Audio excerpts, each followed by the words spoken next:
اصل میں بسم اللہ الرحمن الرحیم ہمارا آج کا موضوع ہے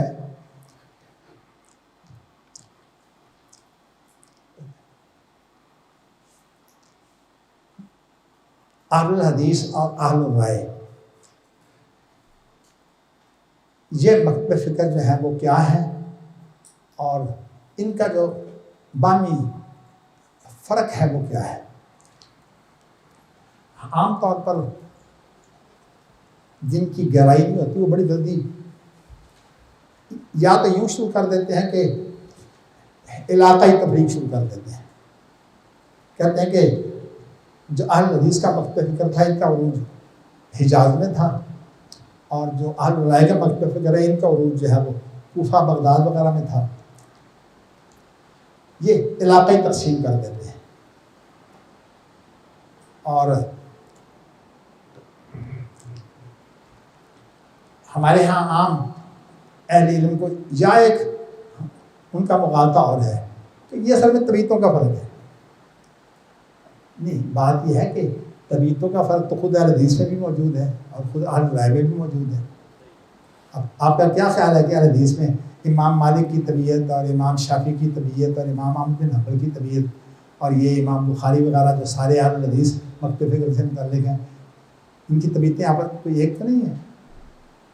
تو اس لیے بنیادی طور پر یہ مغالطہ ہے، یا تو علاقائی تقسیم کو مستقل تقسیم نہیں ہوتی، بلکہ صورت یہ ہے کہ امام ابو حنیفہ کا جو سب سے پہلے رد کیا ہے وہ ابن ابی شیبہ نے کیا ہے، جن کی حدیث کی کتاب ہے مصنف ابن ابی شیبہ، اور وہ کوفے میں تھے۔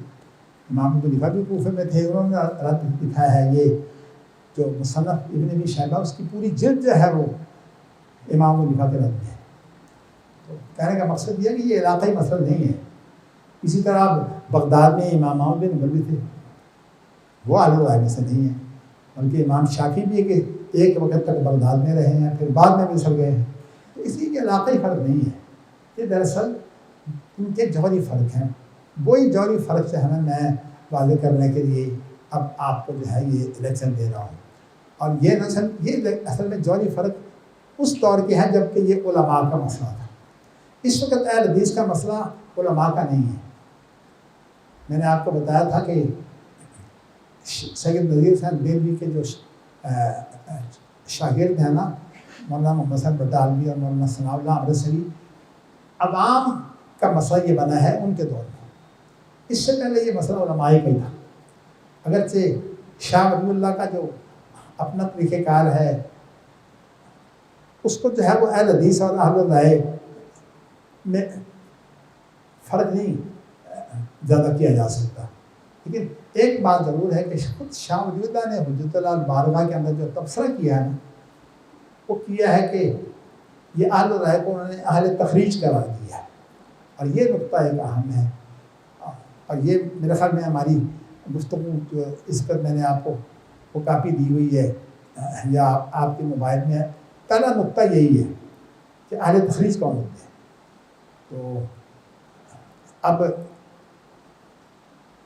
اس کے بعد پھر اور جو نکات ہیں وہ میں نے 2-3 بیان کیے تھے، لیکن اب جو ہے وہ ذرا آگے بڑھتے ہیں۔ انسان ذرا جلد باز ہے، ہم چاہتے ہیں کہ فوری طور پر جو موجودہ حدیث ہے نا وہ وہی بن جائے۔ نہیں، موجودہ حدیث کی جو بنیاد ہے وہ بھی فرق ہے۔ آپ دیکھیے کہ شاہ ولی اللہ رحمۃ اللہ علیہ نے جو کام کیا ہے وہ تصوف کے نام پر کیا ہے، اور اس وقت دنیا میں اپنے آپ کو وہ اہل حدیث تو نہیں کہلاتے، خاص طور پر یہ سعودی عرب اور خلیجی ممالک یہ اپنے آپ کو سلفی کہلاتے ہیں۔ ان کی ساری بحوث جو ہیں وہ عقیدہ میں ہیں، اور تصوف کا مسئلہ جو ہے یہ بنیادی طور پر عقیدے کا مسئلہ ہے۔ ہندوستان کے اندر بھی جو پہلا فتنہ کھڑا ہوا ہے نا وہ یہ تصوف کا ہوا ہے۔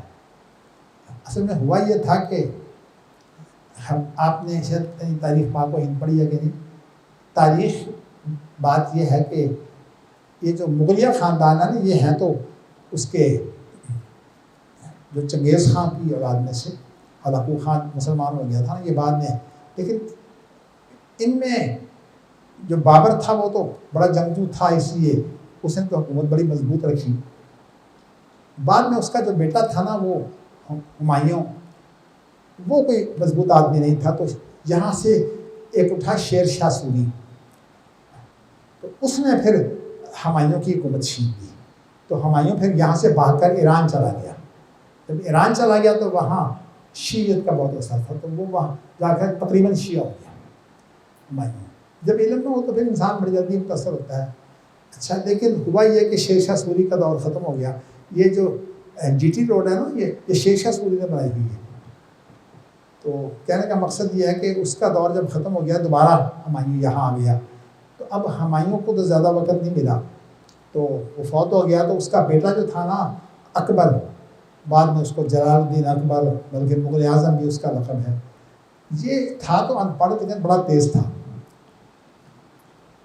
14 سال کی عمر میں یہ بادشاہ بنا ہے، تو اس نے جو ہے وہ دیکھا یہاں ہندوؤں کی بہت بڑی تعداد ہے، اور مسلمانوں کو دیکھا تو اس نے کہا کہ یہاں یہ بھی 2 فرقے بڑے پکے ہیں، شیعہ اور سنی۔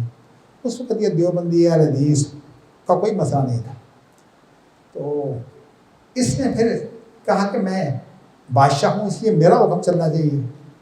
آج بھی یہ بعض عربی ممالک میں یہ صورتحال بنی ہوئی ہے کہ وہ کہتے ہیں کہ ہمارا جو حکم ہے نا وہ شریعت سے بھی بالا ہے، تو ان سے نام نہیں لیتا اس لیے کہ ہمیں فوری طور پر سارے مسئلے نہیں چھیڑ دینے چاہیے۔ تو صورتحال یہ ہے کہ اس نے پھر علماء کو اپنے ساتھ رکھا ہوا تھا، علماء بھی تھے، بڑے بڑے تیز ترار لوگ بھی تھے، ملا دھو پیادہ، تو آپ نے ان کے بہت واقعات سنے ہوں گے۔ تو اب یہ ہے کہ اس نے پھر اپنے ان علماء کے ذریعہ سے جو ہے وہ ایک دین تیار کیا، تو اس کا نام تھا دین الہی۔ تو دین الہی کی بنیاد تصوف ہے۔ اس نے وہ تصوف اس لیے رکھا کہ ہندوؤں کے ہاں تصوف معتبر چیز ہے، لیکن وہ اس کو تصوف نہیں کہتے، وہ اس کو کہتے ہیں یوگا۔ یہ بھی ریاستیں ہیں یوگا کی، اور جو تصوف ہے وہ تو اصل میں یوگا تو ایک الگ چیز ہے۔ تصوف میں سے کتنی بات ہوتی ہے کہ ان کا دعویٰ یہ ہے کہ ہم اللہ سے تعلق جوڑنے کے لیے جو ہے وہ ہم یہ ریاستیں کرتے ہیں۔ اب جلال الدین اکبر نے جو دین الہی تیار کیا اس میں تصوف کی بنیاد پر جو اس نے تیار کیا، اس کے اندر اس نے 2 کام کیے۔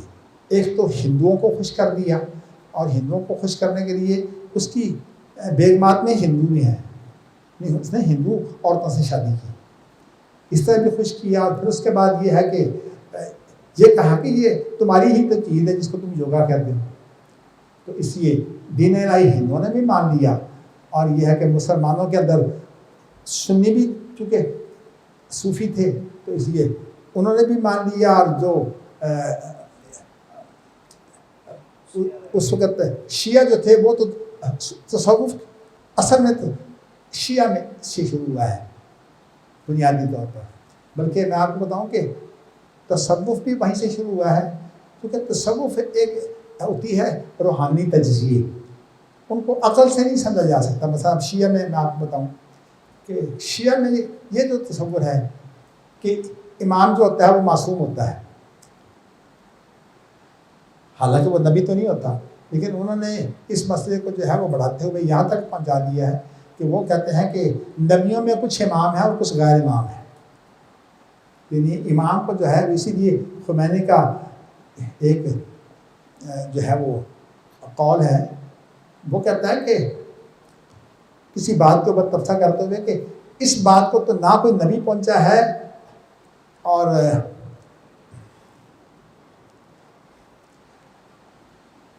کوئی اس بات کو نہیں پہنچا، لفظ ہے نبی مرسل، جو رسول ہے وہ بھی وہاں تک نہیں پہنچا، مطلب امام کا درجہ اتنا بلند ہے۔ تو کہنے کا اصل میں مقصد یہ ہے کہ اکبر نے بارسود اس مسئلے کو یوں کنٹرول کیا.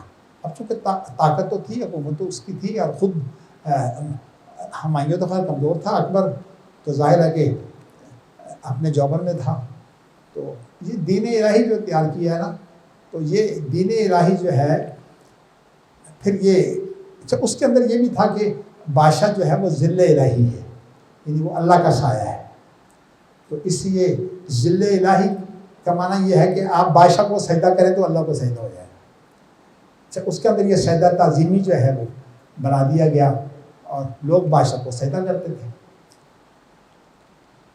تو اس کے خلاف ایک بڑے صوفی ہیں، ان کا نام ہے احمد سرہندی. یہ سرہند جو ہے وہ ایک نہر ہے بہت بڑی، یہ روپڑ میں تھی. اس کا جو اصل بڑا باندھ ہے نا وہ روپڑ میں تھا. تو ہمارے بزرگ چونکہ حفظ اللہ محدث روپڑی وہ روپڑ میں رہے ہیں کافی عرصہ، تو اس لیے ہمارے والد اور اسی طرح میرے جو تائزاد بھائی تھے حافظ القادر روپڑی، حافظ اسماعیل روپڑی، وہ خاص طور پر سرہند کا بہت ذکر کرتے ہیں. تو یہ مجدد طرف ثانی جو ہے، انہوں نے یہ کام کیا کہ دین الہی کے مقابلے میں کھڑے ہو گئے. تو سب سے پہلے تو جہانگیر، چونکہ اکبر تو فوت ہو گیا، تو پھر بعد میں جہانگیر نے بھی یہی کام شروع کر دیا. تو مجدد عرب ثانی نے جو ہے وہ اس کی مخالفت شروع کر دی کہ سجدہ صرف اللہ کو ہو سکتا ہے، انسانوں کو نہیں ہوتا. جب یہ مخالفت شروع ہو گئی تو اس کے بعد پھر کیا ہوا کہ ان کے مقابلے میں جو ہے وہ جو لوگ ہوتے ہیں بادشاہ کو کے خوش آمدید خوش کرنے والے، لیکن یہ ہے کہ جہانگیر نے ان کو جھکانے کے لیے کہ یہ سجدہ نہیں کرنا تو کم از کم جھک کر تو آئیں. اس نے ایک جو ملاقات کے لیے شخص آتا ہے اس کے لیے ایک بنا دی وہ کھڑکی سی. تو عام طور پر وہ کھڑکی میں سے جب لوگ گزرتے تو وہ کھڑکی چھوٹی تھی، وہ سر جھکا کر جو ہے وہ کھڑکی میں سے گزرتے. اب مجدد ثانی کو اس نے بلایا جہانگیر نے. تو جب جہانگیر نے مجدد ثانی کو بلایا تو مجدد ثانی نے کیا کام کیا، انہیں ان چیزوں کا سارا احساس تھا. انہوں نے کیا کام کیا، اس کھڑکی سے گزرتے وقت پہلے ٹانگیں اندر کی. جب ٹانگیں اندر کر دی تو ظاہر ہے کہ اس کھڑکی میں بیٹھ گیا، سر سے لے کر یہاں تک کا جو وہ تو کھڑکی سے گزر ہی گیا. تو اتنی وہ مخالف تھی. لیکن اللہ تعالیٰ نے جب بھی کوئی خیر کا کام کرنا ہوتا ہے پہلے بہت چھوٹی اس کی بنیاد ہوتی ہے. تو یہاں سے مخالفت شروع ہوئی، لیکن اس کا ایک بڑا فائدہ یہ ہوا کہ ان دنوں یہ جو کتاب و سنت کی نصوص ہیں ان کی کوئی اہمیت نہیں تھی، ساری تصوف کی بنیادیں تھیں. اور اس میں خاص طور پر جو بڑی گمراہ کن کتاب ہے وہ ابن عربی کی کتاب ہے فصوص الحکم. تو ان کا یہ قول مشہور ہے کہ نصوص کو فصوص پر ترجیح ہے. فصوص سے مراد فصوص الحکم ہے ابن عربی کی، اور نصوص سے مراد کتاب و سنت ہے. گویا کہ انہوں نے یہ پہلی جو بات یہ پیش کی ہے نا، اب اس کے پھر بڑے اچھے اثرات ہوئے. اس لیے عام طور پر جو ہے ہمارے حدیث علماء، خاص طور پر مولانا اسماعیل سلفی کی جو کتاب ہے نا تحریک آزادی فکر، انہوں نے اہل حدیث کی ابتدا وہاں سے شروع کی ہے. لیکن یہ آپ کو بتاؤں کہ ہیں وہ کٹر صوفی، لیکن وہ جو غالی صوفی ہیں نا وہ تو شریعت کو بھی نہیں مانتے. یہ شریعت کو مانتے ہیں، لیکن ان کی بڑی مشکل یہ ہے کہ شریعت کو ماننے کے باوجود فقہ میں بہت جمود ہے. اس لیے آپ کو یہ مسئلہ بتاؤں کہ یہ مسئلہ جو ہے یہ اہل حدیث کے اندر خیر حدیث تو تحقیق کرتے کوئی نہیں، خود مقلد ہو کر جو ہے وہ پیچھے لگ جاتے ہیں. یہ مسئلہ جو ہے انگلی تشہد میں ہلائی جائے کہ نہ ہلائی جائے، اصل میں پہلا یہ مسئلہ پیدا ہوا تھا کہ تشہد میں انگلی اٹھائی بھی جا سکتی ہے کہ نہیں.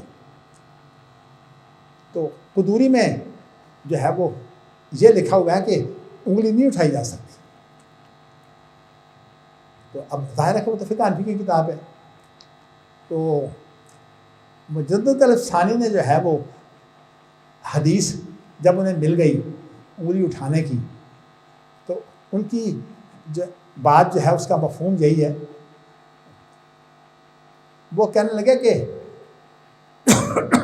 حدیث تو ٹھیک ہے، لیکن ہم چونکہ امام ابو حنیفہ کے مقلد ہیں، اس لیے ہمیں تو امام ابو حنیفہ کا قول چاہیے. یعنی مطلب یہ کہ حدیث کو ہم پھر مانیں گے تو امام ابو حنیفہ تائید کریں. تو یہ فقہی جمود کا حال تھا. تو اسی میں آپ کو بتاؤں کہ پہلے دن جو آدمی کسی میدان میں اترتا ہے تو پہلے دن وہ کامل کوئی نہیں ہوتا، لیکن ایک چیز کی ابتدا اسی طرح ہوتی ہے. اب جو طالبان کا مسئلہ ہے آپ سمجھ رہے ہوں گے، طالبان 20 سالہ جو ہے وہ جد و جہد کے بعد، قربانیوں کے بعد پھر ابھی حکمران آئے ہیں، لیکن حکمران ہونے کے بعد اس سے بھی بڑی ان کو جو ہے وہ مشکلات درپیش ہیں. مگر اس وقت میں اس میں نہیں پڑھتا. بتانا آپ کو یہ چاہتا ہوں کہ اس کے بعد پھر شاہ ولی اللہ نے باقاعدہ کتاب و سنت کی جو ہے وہ تعلیم شروع کر دی. قرآن کا تو ترجمہ کر دیا، اس پر سرکاری زبان فارسی ہوتی تھی. تو مغلیہ خاندان کا دور تھا تو انہوں نے فارسی میں ترجمہ کر دیا، ان کے بیٹوں نے پھر ترجمے کیے اردو میں. اس لیے اردو بھی ان دنوں جو ہے وہ بڑی ایک تمام ہندوستان کو مشترکہ زبان کے طور پر جو ہے یہ اردو ملی تھی. تو یہ انہوں نے کام کیا، لیکن انہوں نے جتنا اصلاح کا کام کیا تصوف کی بنیاد پر کیا ہے. میں یہ آپ کو لاؤڈ اسپیکر چل رہا ہے نا کہ نہیں؟ لاؤڈ اسپیکر چل رہا ہے. میں آپ کو یہ بتا رہا تھا کہ یہ جو اس وقت تحریک اہل حدیث ہے وہ یہ نہ سمجھے کہ اسی طرح کی تحریک تھی. اول تو جو سعید بن مسیب اور ابراہیم نخعی جن کا تابعین کے دور میں اختلاف ہوا ہے طریقے اجتہاد میں، تو وہ تحریک جو ہے اس کی گہرائیاں بالکل اور تھیں، ان کے اصول اور تھے. لیکن چونکہ اس تحریک کی بنیاد بھی جو ہے وہ کتاب و سنت تھی، تو اس لیے جب شاہ ولی اللہ نے یہاں کتاب و سنت کے نام پر جو ہے وہ کام شروع کیا، دیکھا نا قرآن مجید کی تو انہوں نے اب ترجمہ کر دیا، تفسیر بھی سمجھ لیجیے ان کے بیٹوں نے بھی یہی کام کیا. تو یہ کام پھر آگے بڑھتا بڑھتا جو ہے وہ شاہ اسماعیل شہید جو ہیں وہ ان کے پوتے ہیں. ان کے ایک بیٹے کا نام تھا عبد الغنی، تو عبد الغنی کے یہ بیٹے ہیں. تو ویسے ان کے میرے خیال میں جو بیٹے زیادہ علم والے تھے وہ تو ایک شاہ عبد العزیز تھے سب سے بڑے، اور اس کے بعد جو ہے وہ رفیع الدین اور عبد القادر جنہوں نے قرآن کے ترجمے کیے ہیں. عبد الغنی کے بیٹے جو تھے شاہ اسماعیل شہید، یہ بہت بڑے عالم تھے، لیکن کام ان کا بھی تصوف کی بنیاد پر ہے. ان کی کتابیں ہیں ابقات وغیرہ، بہت گہری تصوف کی کتابیں ہیں. ایک وقت وہ تھا جب میں مسجد قدس چوک دالگرہ میں ناظم تھا، تو اس وقت مولانا عبدالسلام بھٹوی صاحب یہ پڑھا کرتے تھے لسوڑے والی مسجد میں، تجوید کے لیے آئے ہوئے تھے. تو یہ ابقات وغیرہ جو کتابیں نا یہ ان کو بڑی پسند تھی. تصوف لسوڑے والی مسجد میں اصل میں یہ علم پڑھنے کے بعد تجوید کے لیے لاہور میں آ گئے تھے، لسوڑے والی مسجد میں. ہاں، لسوڑے والی مسجد میں یہ تجوید پڑھتے تھے، بلکہ میرے خیال میں وہاں ان دنوں قاری اظہار احمد ہوتے تھے، شاید ان کے پاس بھی جاتے ہوں، لیکن میرے پاس جب بھی آتے تو میں چونکہ ناظم تھا اس لیے مجھے ملتے. اور اس وقت یہ بھی اور ان کے اور ساتھی بھی ایک ہمارے وہاں پڑھتے تھے، ان کا نام تھا عتیق اللہ تھا. تو عتیق اللہ صاحب یہ سارے جو ہیں، اور یہ کہا کرتے تھے کہ مولانا عبدو صاحب جو ہے نا وہ اس میدان کے ماہر ہیں. لیکن اگرچہ مولانا عبدو صاحب نے ہمیں پڑھایا ہے، اس وقت تو انہوں نے کبھی کوئی ایسی بات نہیں کی، لیکن وہ کہتے تھے کہ یہ ایک اور میدان ہے. لیکن اللہ تعالیٰ نے پھر بعد میں ان کو آہستہ آہستہ جو ہے وہ سمجھ دے دی. اگر میں بتاتا ہوں کہ اس طرح سے اہل حدیث کے اندر بڑے نشے و افراد ہیں. میں نے آپ کو یہ بات اس لیے کہی ہے کہ جب ابھی آپ جو پڑھ رہے ہیں یہ ہے بنیادی، تو بنیادی طور پر جو اہل حدیث اور اہل رائے ہیں یہ ان کے فرق ہیں. اس کے بعد ہمارے آج کے اکثر اہل حدیث عام علماء بھی نہیں جانتے کیا فرق ہے، بلکہ ہمارے بعض بڑے علماء نے اہل حدیث اور اہل رائے پر لکھا، انہوں نے وہی شاہ ولی اللہ کا نقطہ اہل تخریج بس. حالانکہ اعلی تخریج کے بعد آپ نے 2-3 نقطے جو اور پڑھے ہیں. تو آج میں آپ کو جو ہے وہ اب کہتا ہوں آپ ذرا پڑھیے، جیسے پچھلی دفعہ پڑھا تھا نا ہم نے، اور جہاں سے ہم نے جو ہے وہ ختم کیا تھا وہاں سے ذرا پڑھیے تاکہ اس کی پھر ساتھ ساتھ تشریح ہوتی جائے گی۔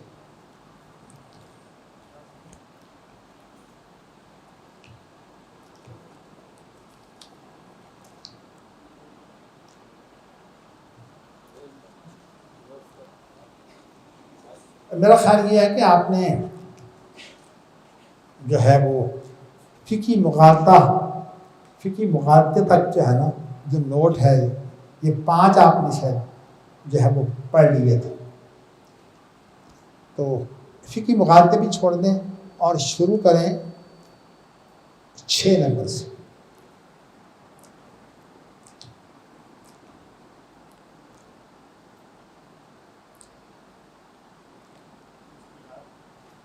جی، یہ اجتہاد مستقل شے ہے یا عارضی اور ظاہری حل؟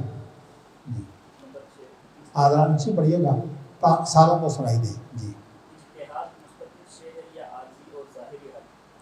اہل حدیث اور اہل رائے کے موقف کا فرق اجتہاد کے نتیجے میں آنے والے فیصلے کی حیثیت کا بھی ہے، چنانچہ اہل حدیث کا مشہور مقولہ ہے قضاء القاضی ينفذ ظاہرا لا باطنا، جبکہ اہل رائے کا قضاء القاضی ينفذ ظاہرا و باطنا کفایہ۔ البدائع والثنائے، اس کا اصل مطلب یہ ہے کہ یہ تو میں آپ کو بتا چکا ہوں کہ جو ذہنی جدوجہد ہوتی ہے نا کتاب و سنت کے بارے میں، کہ کوئی مسئلہ پیش آتا ہے تو کتاب و سنت میں غور و فکر کر کے بعض مسائل سری ہوتے ہیں، بعض مسائل جو ہیں وہ باریک ہوتے ہیں، بلکہ ایک بہت بڑی چیز ہے کہ احادیث کی جو روایات ہیں ان کو جب تک جمع نہ کیا جائے اس وقت تک بات مکمل ہوتی نہیں، اس لیے زیادہ مغالطے یہ ہوتے ہیں کہ ہم روایات جمع کرنے کی بجائے کسی ایک حدیث کو جو ہے ہم اپنا مدار بنا لیتے ہیں، اور یہ بہت بڑی غلطی ہے۔ امام شافعی نے اس پر کئی کتابیں لکھی ہیں۔ تو کہنے کا مقصد یہ ہے کہ رسالہ تو ہے ہی، اس کے علاوہ اختلاف الحدیثوں کی کتاب ہے وہ بھی بڑی اہم ہے، اور بھی ان کی کتابیں ہیں جو انہوں نے جو ہے وہ اس نقطے کو حل کرنے کے لیے کہ ایک حدیث، چونکہ حدیث جو ہے نا یہ ان کے بارے میں یہ تو حدیث کا مطالعہ کر کے تو معلوم ہو جاتا ہے کہ کون سا واقعہ ہے، لیکن بہت سی چیزیں ایسی ہیں جن کا پتہ نہیں لگتا کہ یہ کون سا واقعہ ہے۔ اب دیکھیے میں آپ کو اس کی ایک مثال دے دیتا ہوں۔ آپ کو یہ پتہ ہے کہ جہادی تحریکیں جب یہ چلی ہیں تو ان کے اندر کیونکہ امریکہ کا اپنا مفاد تھا تو اتحادی تحریکوں کو بڑی شے ملی، اور جو امریکہ کے اشارے پر جو ہے وہ خاص طور پر جو مالدار ملک ہیں خلیجی ممالک، انہوں نے تو اپنے دروازے کھول دیے، بے پناہ جو ہے وہ مال و دولت کی صورت میں، تو جہادی تنظیموں کو جو ہے وہ بڑا پیسہ بھی ملا، تو انہوں نے یہ کام تو خیر ہوتا رہا، لیکن جب روس نکل گیا تو پھر اس کے بعد جو افغان لیڈر تھے قائدین، ان کے آپس میں اختلافات شروع ہو گئے۔ انہی اختلافات میں جو ہے وہ عبدالرسول سیاب، حکمت یار وغیرہ، یہ شیخ جمیل الرحمان جو ہے یہ ان کو شہید بھی ان لوگوں نے کیا ہے۔ تو کہنے کا مقصد یہ ہے کہ جب یہ اختلافات شروع ہو گئے تو پھر افغانستان کا جہاد جب امریکہ کو دلچسپی نہ رہی تو پھر یہ اجتہاد جو ہے یہ منتقل ہو گیا کشمیر کی طرف۔ اچھا، انہوں نے ایک حدیث بڑی مشہور کی ہوئی ہے جہاد کی فضیلت میں، چونکہ جہاد کے لیے جہادی تنظیموں کا کام صرف اتنا ہے کہ لوگوں کو جذباتی بنایا جائے، قصیدے پڑھا کر اور ان کا مطالعہ کروا کر پھر خطابات ایسے ہوں کہ ان کے اندر بھی جذباتیت پیدا ہو، تو یہ اصل میں نوجوانوں کو تیار کرتے ہیں۔ پھر بعد میں نوجوان جب کشمیر میں جاتے ہیں تو وہ پھر یہ کوئی جہادی تنظیم کام نہیں کرتی، وہاں سب کام جو ہے وہ ہوتا ہے حکومتی ایجنسیوں کا۔ تو اب مسئلہ ایک بڑی حدیث معروف ہے، وہ یہ ہے کہ حضرت ابو ہریرہ رضی اللہ تعالیٰ عنہ کی حدیث ہے کہ انہوں نے یہ کہا ہے کہ یہ جو غزوہ ہند ہوگا مجھے الفاظ تو یاد نہیں، مفہوم اصل یہ ہے کہ میرا دل ہے کہ میں دو جو جہاد و قتال ہیں ان کے اندر میں شریک ہوں، ان کی بہت فضیلت ہے۔ ایک عیسیٰ کا جو جہاد ہے اس کے ساتھ، دجال کے ساتھ، اور دوسرا میں غزوہ ہند جو ہے اس میں شریک ہونا چاہتا ہوں۔ اچھا، اب انداز بیان ایسا ہے، ایسے معلوم ہوتا ہے جیسے یہ دونوں اکٹھے ہیں۔ تو یہ جہادی تنظیموں نے دلیل یہ تیار کی کہ اب یہ غزوہ ہند جو ہے یہ بھی ہونا ہے، مگر بہت بڑی مشکل کیا ہے، عقل سے غور و فکر کی صورت میں مشکل یہ پیدا ہوئی کہ غزوہ ہند جو ہے اس سے تو مراد یہ ہے کہ ہند ایک ہوگا فریق اور اس کے اوپر حملہ پر وہ ہند کے لوگ نہیں ہوں گے۔ حالانکہ جو مسئلہ ہے کشمیر ہے، پاکستان بھی ہند کا حصہ ہے، کشمیر بھی ہند کا حصہ ہے، اور ہندوستان بھی جو ہے وہ ہند کا حصہ ہے۔ تو اس لیے یہ حدیث جو ہے اس پر لاگو ہوتی نہیں۔ میرے خیال میں آپ شاید سمجھ گئے ہوں گے کہ بھائی یہ تو کشمیر کی اگر لڑائی ہو بھی تو یہ کشمیر کی لڑائی جو ہے یہ غزوہ ہند نہیں بن سکتی۔ غزوہ ہند تو وہ ہے جو باہر سے لوگوں نے حملہ کیا ہے، اس کے لیے بات کی لمبی تاریخ ہے، لیکن زیادہ بڑا نام محمد بن قاسم کا ہے، تو وہ تو ہو چکا ہوا ہے غزوہ ہند۔ لیکن یہ چونکہ لوگوں کو جو ہے وہ جذباتی بناتے ہیں، بلکہ میں نے بڑی صورتحال دیکھی، بڑے بڑے علماء جو ہیں وہ کشمیر کی وجہ سے متاثر ہوئے، بلکہ ایک اسلامی یونیورسٹی اسلام آباد کے اندر انہوں نے پی ایچ ڈی کیا ہوا ہے ام القرا یونیورسٹی مکہ مکرمہ سے، تو انہوں نے ایک مضمون مجھے بھیجا، اور وہ مضمون مجھے بھیجا کہ غزوہ ہند کے بارے میں، اور کشمیر کا جو مسئلہ ہے اس کو غزوہ ہند بنایا۔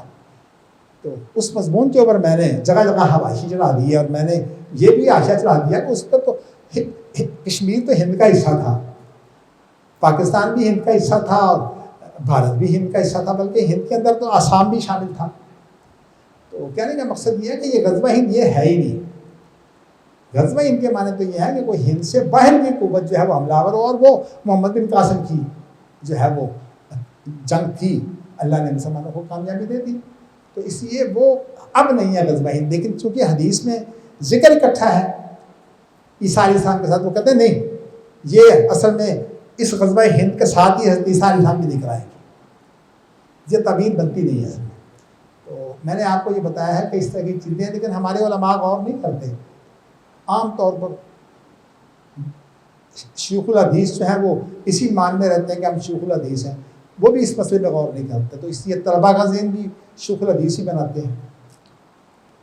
تو میں کہنا یہ چاہتا ہوں کہ لیکن چونکہ میرے سامنے ہمیشہ ایک اور طبقہ بھی رہا ہے جو خاص طور پر جدید تعلیم یافتہ طبقہ ہے، اور ان کے اندر جو ہے وہ سیکولرزم جو ہے وہ بہت مضبوط حیثیت سے موجود ہے، تو اس لیے میرا تو دھیان رہتا ہے ہمیشہ لادین طبقے کی طرف۔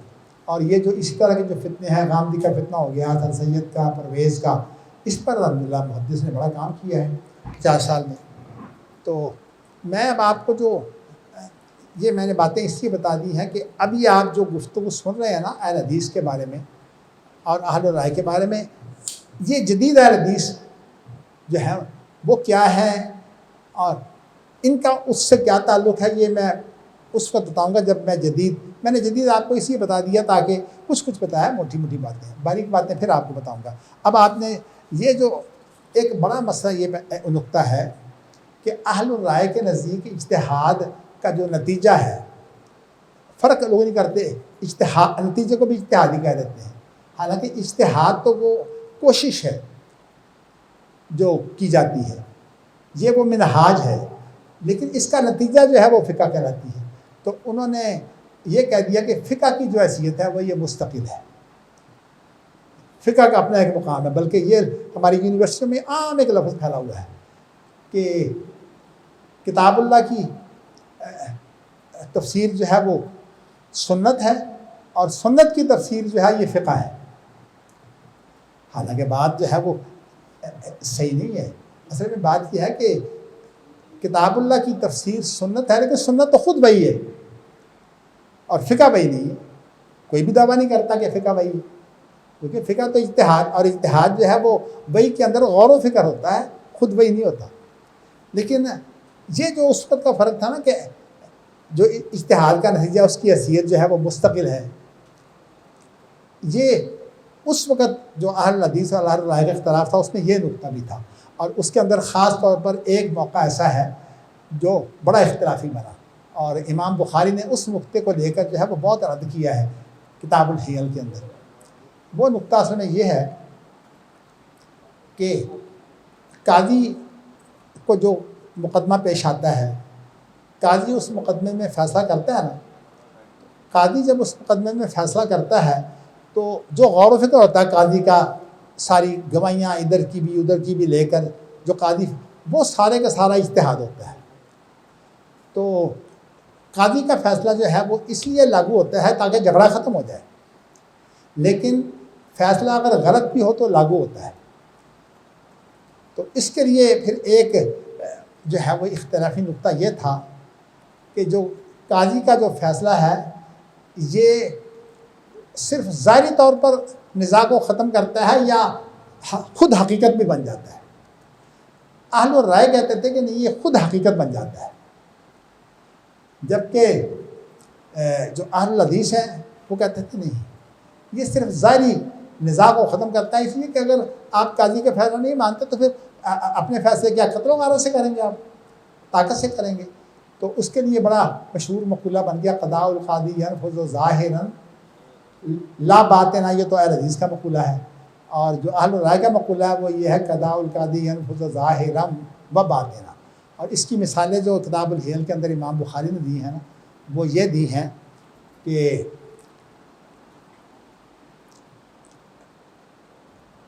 مثلا ایک عورت ہے، یہ جھگڑے شروع ہوئے یہاں سے عورتوں سے کہ عورتوں کے نکاح کے بارے میں جو قاضی فیصلہ کرے، اگر جو وہ فیصلہ جھوٹا ہو وہ ماننا پڑے گا. ماننے کے علاوہ وہ حقیقت بن جاتا ہے. اس کے بارے میں ایک حدیث جو ہے نا وہ تیار کی گئی. وہ حدیث جو ہے وہ حضرت علی کا قول ہے، یعنی موقوف حدیث. وہ یہ ہے کہ حضرت علی رضی اللہ تعالیٰ عنہ کے پاس ایک مقدمہ آ گیا عورت کی طلاق کا، یعنی عورت کی شادی کا. ایک مرد نے دعویٰ کر دیا کہ میری شادی فلاں عورت سے ہوئی ہے لیکن وہ میرے گھر میں آباد نہیں ہوتی، اس کے ماں باپ نے اسے روکا ہوا ہے. یہ حدیث تو ویسے بناوٹی ہے، لیکن ویسے آپ سن لیں ساری بنیاد اصل میں اس پر کتنی بڑی بنیاد ہے. تو اس کے متعلق جو ہے وہ حضرت علی رضی اللہ تعالیٰ عنہ نے دونوں عورت کو بلا لیا. عورت کو بلا کر جو ہے وہ انہوں نے جب بات سنی تو عدالت میں مرد کی جو دلائل تھے وہ قوی تھے، تو اس کے دلائل جو ہیں وہ قوی ہونے کی بنا پر انہوں نے فیصلہ کر دیا کہ یہ عورت جو ہے یہ اس کی بیوی ہے. حالانکہ اس عورت کا اس کے ساتھ نکاح تھا ہی نہیں، حقیقت یہ تھی. تو وہ عورت جب یہ حضرت علی نے فیصلہ کر دیا تو کہتی ہے کہ امیر المومنین، آپ نے جو فیصلہ کر دیا میں مان لیتی ہوں، چلیے کوئی بات نہیں، جھگڑا آپ نے ختم کر دیا ہے، لیکن کم از کم میرا نکاح پڑھا دیں، میں بغیر نکاح کے تو اس کے گھر میں نہ رہوں. اچھا، وہ اب حضرت علی کا جو مقولہ بناوٹی ہے وہ کیا ہے؟ وہ کہتے ہیں کہ تجھے نکاح کی ضرورت نہیں ہے، میرے فیصلے میں نکاح خود بخود ہو گیا ہے. یہاں سے یہ بات نکلی ہے کہ اگر قاضی فیصلہ کر دے تو پھر اس کے بعد وہ فیصلہ لاگو ہوگا. اور یہ جو مفروض لڑکیوں کے جتنے معاملات ہیں، یہ سارا فساد پاکستان میں اسی کا پھیلا ہوا ہے. تو اور اس کو سپورٹ دینے والے کون لوگ ہیں؟ جو حلالیں کرواتے ہیں. انہوں نے حلالوں کے ذریعے سے جو تباہی مچائی ہوئی ہے، ساتھ ہی انہوں نے یہ جو لڑکی مفروض ہو جاتی ہے نا، اور میں آپ کو ویسے بتا چکا ہوں کہ یہ سر سید کا بیٹا تھا تو وہ شیطان سیکولر تو شراب بھی بہت پیتا تھا. تو اس کا پہلا فیصلہ ہے مفرور لڑکیاں جو ہیں ان کی جال سازی سے نکاح نامے تیار کیے جاتے ہیں. تو آج ہمارے ہاں جو عدالتوں کے فیصلے ہیں وہ اتنے زوردار ہیں، چند ایک ججوں کے فیصلے بڑے شاندار ہیں، لیکن ان کی حیثیت جو ہے وہ ایسی ہے کہ ان کے بالمقابل مثلا ایک جج نے فیصلہ کیا، عبدالحفیظ چیمہ جو ہائی کورٹ کے جج تھے، بہت اچھا فیصلہ کیا انہوں نے کہ نہیں یہ مفرور لڑکیاں جو ہیں ان کو اپنے ماں باپ کے بغیر کوئی نکاح نہیں ہوتا. اور ایک اور جج تھے عبدالحفیظ چیمہ تو خیر حدیث ہیں، ان کا نام تھا چودھری احسان الحق. تو یہ بڑے قابل جج تھے. تو ایک فل بینچ تھا، فل بینچ اس کو کہتے ہیں جب ہائی کورٹ کے کم از کم 3 جج جو ہیں وہ کسی کیس کو مل کر سنیں. تو اس کے اندر 2 جج جو ہیں وہ انہوں نے اس کے خلاف فیصلہ دے دیا، لیکن اس کا فیصلہ بھی احسان اللہ چودھری کا بڑا شاندار فیصلہ تھا. تو مگر اس طرح کے فیصلے ہم نے تو خیر ان دونوں کے ترجمے کرا کر جو ہے وہ ان دنوں شاید محدث میں بھی چھاپے تھے، لیکن ان کے جو ہے نا کتابچے بھی ہم نے بہت بڑی تعداد میں تقسیم کیے تھے. تو میں بتانا آپ کو یہ چاہتا ہوں کہ اس وقت عدالتوں میں تو کوئی عورت جا کر بیان دے دے نا، کسی کی بات سنتے ہی نہیں. بلکہ میرے ساتھ ایک حادثہ ہو گیا کہ میرا جو ڈرائیور ہے اس کی بیوی جو ہے وہ بڑی شیطان تھی. تو بڑی مشکل سے صلح کروائی ان کی. تو میں نے اپنے ہاں اس کو رکھ لیا، اپنے ڈرائیور کی بیوی کو. اچھا تو لیکن اس کا کوئی اس سے پھر کوئی اختلاف ہوا تو اس نے جو ہے وہ ماں باپ سے کہا کہ آپ ہائی کورٹ میں جو ہے وہ ایک رٹ کر دیں کہ حافظ عبدالرحمن مدنی نے، یہ عبداللہ ڈرائیور کا نام ہے، ابھی میرا وہی ڈرائیور ہے، حافظ عبدالرحمن بدری نے میری بیوی کو جو ہے وہ حبسے میں جا میں رکھا ہوا ہے. خامد کا نام نہیں لیا، حالانکہ میں نے تو خامد کو جگہ دی ہوئی ہے، بیوی تو اس کے ساتھ رہتی ہے. اب یہ جو ہائی کورٹ میں یہ جو ہے وہ معاملہ آیا تو میں نے پھر ظاہر ہے کہ جب میرا نام آیا تو پھر میں نے جو ہے وہ اپنا ایک وکیل بھی کیا، اور میں نے عبداللہ سے کہا کہ جب معاملہ آئے نا تو تم نے اس کو فوراً کھڑے ہو کہنا جی کہ حافظ عبدالرحمن مدنی کا مسئلہ نہیں ہے، میں اس کا شوہر ہوں. تو یہ مجھے گھر دیا ہوا ہے مدنی صاحب نے، تو میں تو اس گھر میرے ساتھ یہ رہ رہی ہے. لیکن یہ کھڑا ہو گیا، جج نے اس کی بات سنی بھی نہیں. اسے لڑکی سے کہا تو بتا. وہ لڑکی تو خیر اب ایسے نام لیا جاتا ہے، ویسے تو اس کے 2 بچے بھی تھے. تو وہ کہتی ہے کہ بھائی تم نے کہاں جانا ہے؟ تو اس نے کہا میں تو اپنے ماں باپ کے ساتھ جانا چاہتی ہوں. اس نے کہا جاؤ. حالانکہ عبداللہ نے کھڑے ہو کر یہ کہا کہ یہ میری بیوی ہے، اس نے سنی نہیں بات. آج عدالتوں کا یہی حال ہے، لڑکی اگر جا کر بیان دے دے نا بالکل معاملہ ہی خراب جو ہے وہ صاف ہو جاتا ہے. اتنا زیادہ یہ گند ہے. آپ تو چونکہ شاید ان بکھیڑوں میں پڑے نہیں، میرا چونکہ تعلق رہا ہے عدلیہ کے ساتھ، قانون دانوں کے ساتھ، اب آپ یوں سمجھیے 50 سال سے تقریباً تعلق ہے. اس کے اندر مجھے یہ ساری چیزیں جو ہیں واسطہ پڑتی ہیں. اسی لیے میں ہر وقت اپنے پاس یہ رکھتا ہوں، یہ پاکستان کا کانسٹیٹیوشن ہے، آئین ہے، کہ مجھے یہ پڑھانے کا موقع ملا ہے کئی دفعہ. اس کی ایک ایک چیز جو ہے وہ اللہ کا شکر ہے کہ میں جو پڑھانے والا ہوتا ہے اس کو تو پتہ ہوتا ہے. میں ہمیشہ تقابل کرتا ہوں اس کے ساتھ، ہمارے علماء کو پتہ ہی نہیں ایسی باتیں، بلکہ ڈاکٹر اسرار صاحب کا جو حلقہ ہے ان کو بھی پتہ نہیں ہے. ایسی باتیں کر جاتی ہیں جن کی کوئی حیثیت نہیں ہے. تو ویسے میں کوشش کر رہا ہوں ڈاکٹر اسرار کے حلقے میں کچھ لوگ ایسے ہیں کہ ان کو میں سمجھاؤں. دیکھیے کل بھی ایک انہی کے حلقے کا ایک آدمی جو ہے وہ میرے پاس آ رہا ہے. تو کہنے کا مقصد یہ ہے کہ یہ جو مسئلہ ہے نا قضاء القاضی ینفذ ظاہر اللہ باطنا، اب آپ نے تو بخاری پڑھی ہوگی، لیکن بخاری پڑھنے والوں کا حال یہ ہوتا ہے کہ استاد جو ہے وہ شروع میں 2 مہینے تو لگا دیتا ہے چند ایک باتوں میں، بلکہ جو پختہ کار لوگ ہیں وہ تو لکھواتے بھی ہیں ابتدا میں. بس اس کے بعد پھر جو یہ کتاب الایمان کے بعد کتاب الصلاۃ جب شروع ہوتی ہے پھر تیز گام چل پڑتی ہے. پھر نہ کوئی ترجمہ ہوتا ہے، نہ کسی کو پتہ ہوتا ہے کیا کہہ رہے ہیں. تو کتاب الحیل تو یہ آتی نہیں ہے زیر باس، تاکہ کتاب التوحید بھی زیر باس نہیں آتی. اور یہی وجہ ہے کہ ہمارے بڑے بڑے شیوخ الحدیث کو جو ہے وہ کتاب التوحید کا نہیں پتہ. تو اس لیے یہ بھی ایک چیلنج ہے کتاب التوحید کا ترجمہ. دیکھیے میں نے قبول تو کیا ہے, اللہ میری مدد کرے, میں کتاب التوحید کا جو ہے وہ اس کی شرح کر رہا ہوں. تو ویسے تو اس کا ایک حصہ ابتدائی پہلی قسط آ رہی ہے, یہ جو تازہ شمارہ آ رہا ہے نا, اس کے اندر پہلی قسط آئے گی, آپ اس کو پھر پڑھیں کتاب التوحید. کتاب التوحید بہت باریک ہے, تو اس کو سمجھنا جو ہے وہ ابھی تک صورتحال یہ ہے کہ اس کو صحیح طرح سے حل نہیں کیا گیا. ابن حجر تو خیر اس لیے حل نہیں کر سکتا کہ وہ سلفی ہے ہی نہیں, وہ تو اشعری ہے. تو اس لیے جو خود اہل حدیث ہیں, جو اپنے آپ کو اہل حدیث کہتے ہیں, ان کو بھی پتہ نہیں عام طور پر.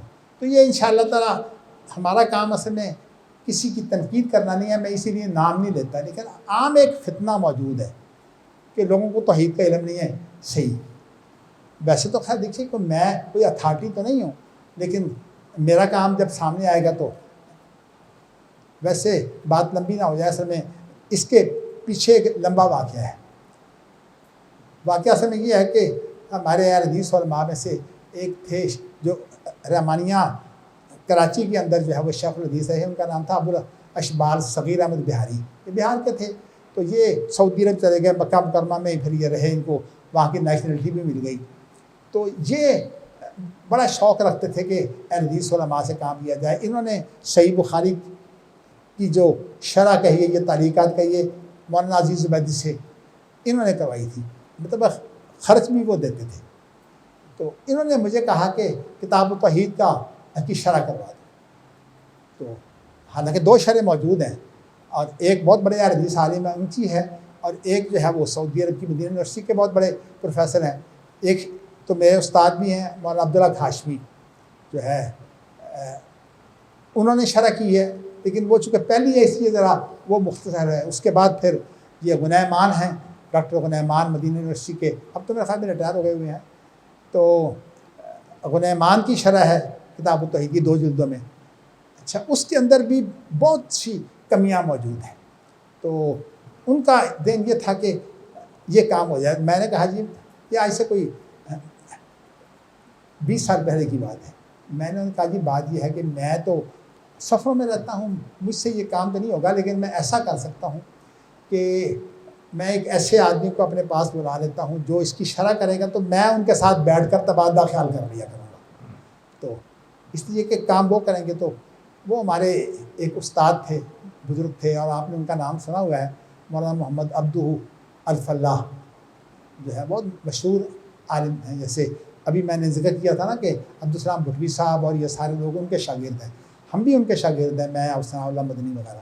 ہم نے بخاری کے علاوہ ان سے باقی سیاستہ پڑھی ہے, مولانا محمد عبدالسلام صاحب. تو میں نے ان کو بلا لیا, بیچارے ویسے بیمار بھی تھے, عمر بھی کافی تھی.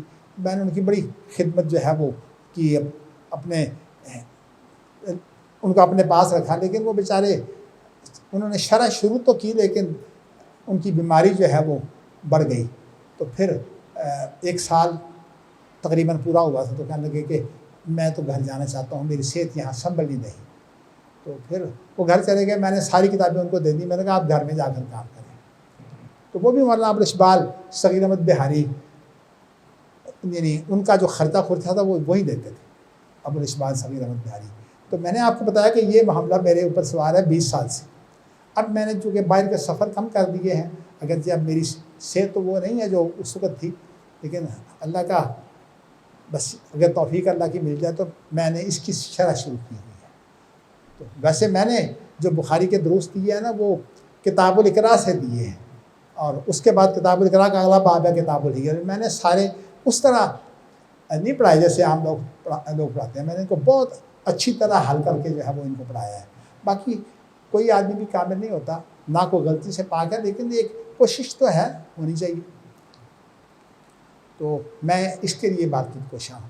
تو کہنے کا مقصد یہ ہے کہ یہ جو مسئلہ ہے نا کہ امام بخاری کو اگر کتاب الحیل پڑھیں تو انہوں نے سارا معاملہ ہی صاف کر دیا. ان کی دیکھیے بہت بڑی دلیل کیا ہے. ان کی دلیل یہ ہے کہ نبی اکرم صلی اللہ علیہ وسلم جو ہیں وہ فرماتے ہیں کہ میرے پاس ایک آدمی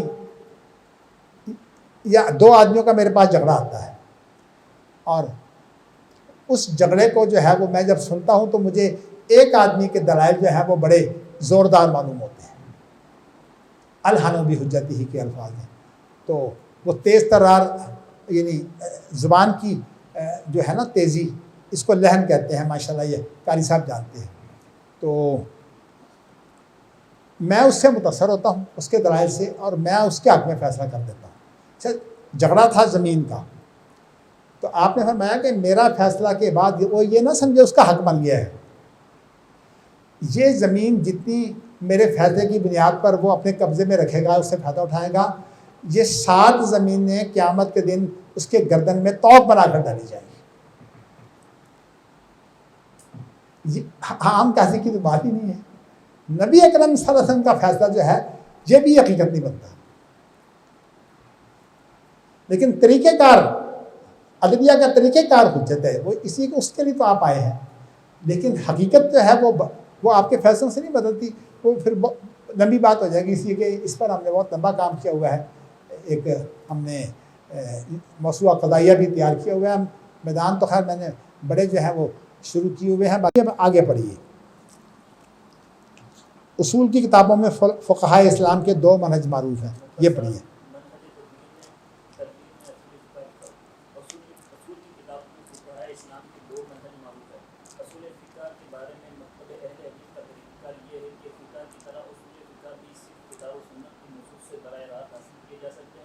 اس سلسلے میں سب سے پہلی اصول حدیث اور اصول فقہ کی تصنیف امام شافعی رحمہ اللہ کا رسالہ ہے، جو جمہور فقہاء محدثین کا منہج و موقف کہلاتا ہے.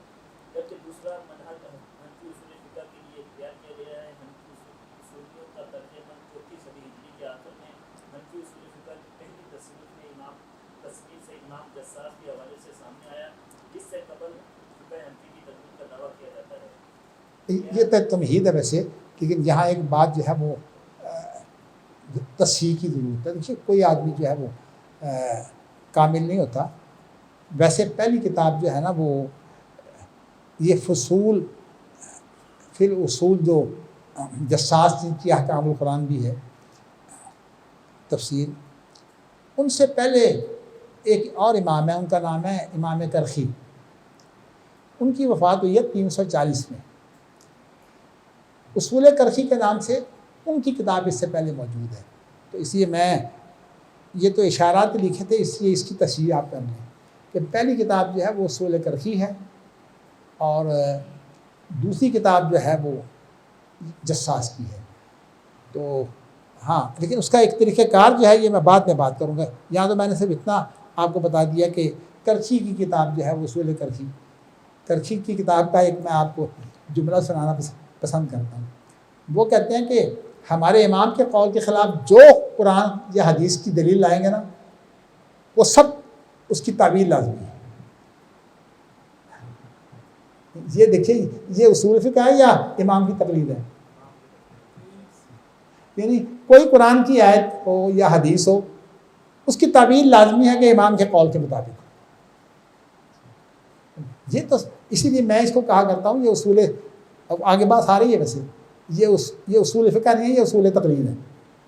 وہ میں نے وہ نقطہ بھی آگے بیان کیا ہے. لیکن یہاں سے تدوین کا مسئلہ شروع ہوا ہے، اصول فقہ کی تدوین. اچھا، لیکن اب آپ آگے پڑھیے. پھر اب اصول فقہ کی تدوین میں دونوں کا اختلاف کیا ہے وہ ذرا آگے واضح ہو رہا ہے. اصول فقہ جنہیں ہاں جی نہیں، اصول فقہ جنہیں اجمالی احکام فقہ بھی کہا جاتا ہے کے بارے میں مکتب الحدیث کا طریقہ کار یہ ہے کہ فقہ کی طرح اصول فقہ بھی صرف کتاب و سنت کی نصوص سے براہ راست حاصل کیے جا سکتے ہیں. اس سلسلے میں سب سے پہلی اصول حدیث اور اصول فقہ کی تصنیف امام شافعی کا رسالہ آپ پڑھیے نا. نہیں، جو جمہور فقہائے محدثین کا منہج اور موقف کہلاتا ہے. اس کے بعد آخر میں جی جی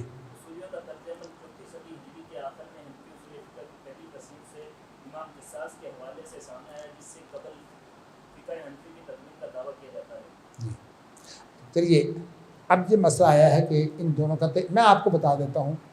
ویسے تو یہ بڑا ایک کٹر حنفی ہے جس نے کراچی یونیورسٹی سے پی ایچ ڈی کی ہے اور بڑی محنت کی ہے اس نے. یہ کتاب اس کی ہے. میں اس میں جو ہے میں نے اس لیے میں کہنا چاہتا ہوں کہ جو اہل الرائے ہے نا ان کا طریقہ کار یہ نہیں ہے کہ فتویٰ جو ہے یہ کسی دلیل کی بنیاد پر، یعنی جب انہوں نے مستقل حیثیت دے دی فقہ کو تو ان کے نزدیک وہ جو فقہ ہے نا اس کو کتاب و سنت کے مطابق بنانے کی محنت کرنی چاہیے. فقہ معیار ہے، فقہ کو سامنے رکھیں اور فقہ کو معیار بنا کر پھر دیکھیں کہ کہاں کہاں اصولی بحث جو ہے وہ ہمیں اصول بنانے ہیں. یعنی فقہ پہلے ہے اور جو فقہ کی دلیل ہے وہ بعد میں ہے. یہ اہل الرائے کا طریقہ کار ہے، جبکہ اہل حدیث کا طریقہ کار یہ نہیں ہے. ان کا طریقہ کار یہ ہے کہ جس طرح دیکھو نا ایک اصول فقہ ہوتا ہے اجمالی اصول، مثال طور پر امر وجوب کے لیے ہوتا ہے، یہ ایک اصول ہے، امر وجوب کے لیے ہوتا ہے، یہ اصول فقہ ہے. لیکن جب آپ جزئیات کے اندر اس اصول کا اطلاق کریں گے کہ جہاں کہیں حکم آیا ہے وہ یہاں وجوب کے لیے ہے یا نہیں ہے، یہ ساری چیزیں جو ہیں یہ فقہ میں ہوتی ہیں. لیکن اصول اجمالی طریقہ ہوتا ہے.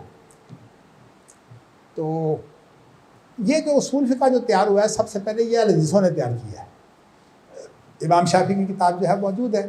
اور آپ کو بتاؤں کہ جو اصول کرخی ہے یہ بھی یعنی امام شافعی سے تقریباً کوئی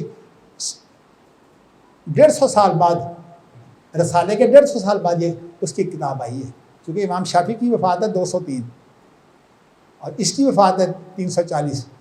تو ان کی موت کے اندر بھی جو ہے وہ 137 سال کا فرق ہے. لیکن ظاہر ہے کہ موت کے قریب تو نہیں کتاب لکھی جاتی. امام شافعی ان کا رسالہ بہت پہلے لکھ دیا تھا اور اس کے بعد پھر اس کے اندر تبدیلیاں بھی کرتے رہے. تو لیکن ان کی آخری رسالہ جو ہے وہ وہی ہے جو مصر کے اندر انہوں نے فائنل کیا تھا. تو میں بتانا اصل میں یہ چاہتا ہوں کہ یہ اس کتاب کے اندر اس نے بہت محنت کی ہے اور اس کا جو استاد ہے نا ڈاکٹر فضل احمد، اس نے بھی بڑی محنت کرائی ہے. اور واقعی یہ اس کا نام ہی ہے فن اصول فقہ کی تاریخ، اور اس آدمی کا نام ہے ڈاکٹر فاروق حسن. اب ظاہر ہے کہ اس کے اندر یہ جو بات کی ہے اس نے تقریباً آپ یوں سمجھیے کہ 10-12 صفحے جو ہیں وہ اس پر لگائے ہیں. آپ یوں سمجھیے کہ اس کے اندر 79 سے لے کر جو ہے وہ 79 سے لے کر 91 تک، یعنی یوں سمجھیے کہ 14 صفحے 15 صفحے اس نے صرف اس پر لکھے ہیں، بڑے باریک باریک ہیں. لیکن اس نے بار بار یہ لکھا ہے کہ اہل الرائے کے نزدیک اصل فتویٰ ہے، اصل فقہ ہے. تو ہمارا کام صرف اتنا ہے کہ اس کو کتاب و سنت کے مطابق ثابت کریں. بھائی فقہ تو تیار نہیں ہے،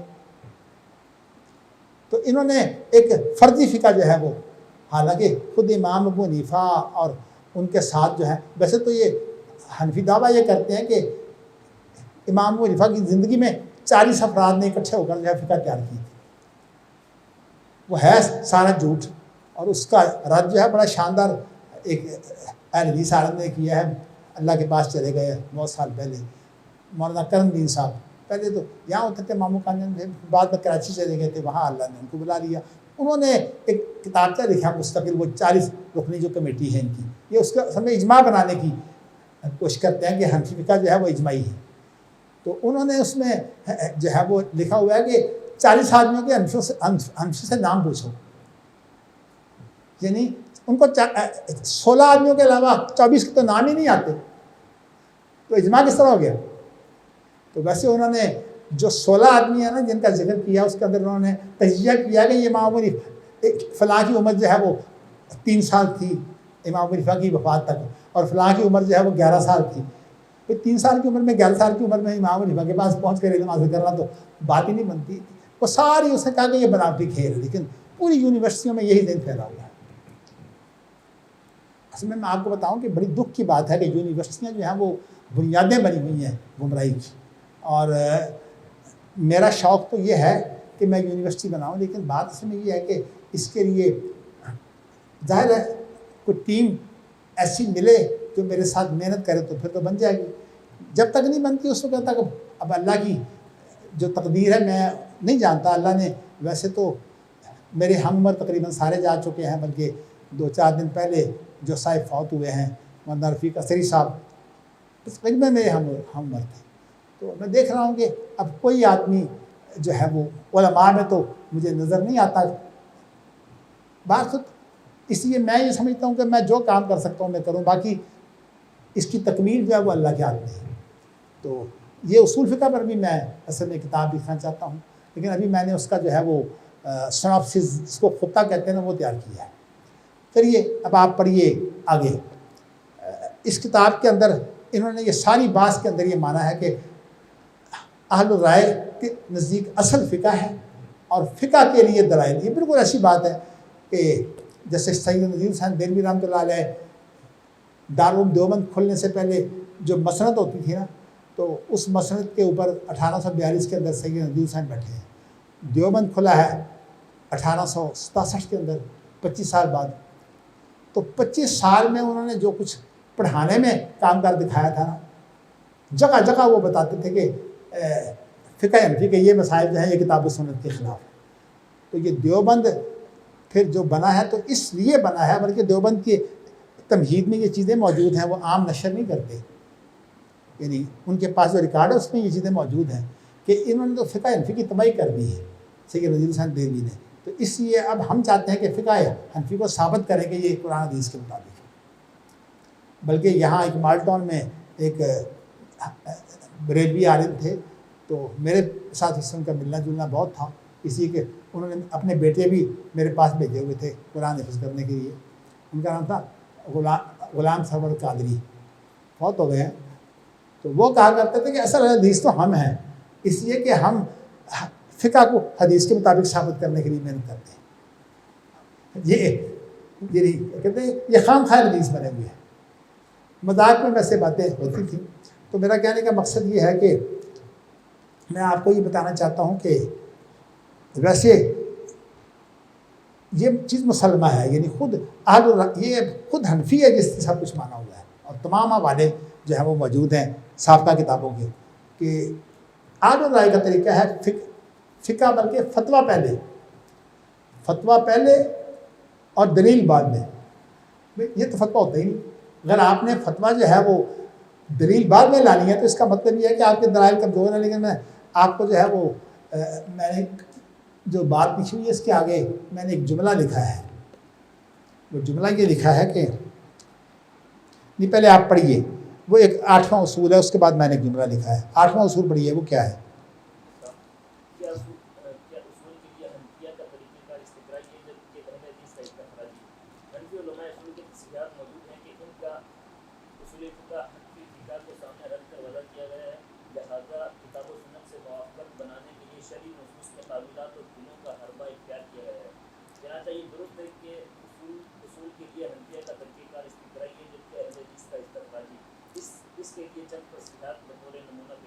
اصل میں بات یہ ہے کہ منطق کو درمیان میں لا کر ایک الجھن پیدا کی گئی ہے. منطق کی 2 قسمیں ہیں. ایک ہوتی ہے منطق استخراجی اور ایک ہوتی ہے منطق استقرائی. یہ ہمارے علماء نہیں عام طور پر ان چیزوں کو پڑھتے. میں نے چونکہ جدید منطق کا مطالعہ کیا ہوا ہے، تو جدید جو منطق پڑھائی جاتی ہے نا اپنا کالجوں میں یونیورسٹیوں میں، اس کے اندر 2 الگ الگ علم ہیں، ایک منطق استخراجی اور ایک منطق استقرائی. میں آپ کو یہ ذرا استخراج اور استقراء کا فرق سمجھا دوں. استخراج یہ ہوتا ہے کہ ایک جنس کے لیے یا کل کے لیے ایک بات ثابت ہو جاتی ہے. تو جب اس جنس کے لیے ثابت ہو جائے تو پھر سارے اس جنس کے لوگوں میں، مثال کے طور پر اس کی مثال دی جاتی ہے کہ ہنسنا، زیک جو ہے یہ انسان کے لیے خاص ہے. تو آپ نے دیکھا کہ انسان ہنستے ہیں. اب جب انسان کو ہنستے ہوئے دیکھا تو اب تمام انسان جو ہے وہ ہنسنے کی طاقت رکھتے ہیں. اس کو بولتے ہیں کہ بالقوہ، یعنی بالقوہ تمام انسان جو ہے وہ ضاحک ہے.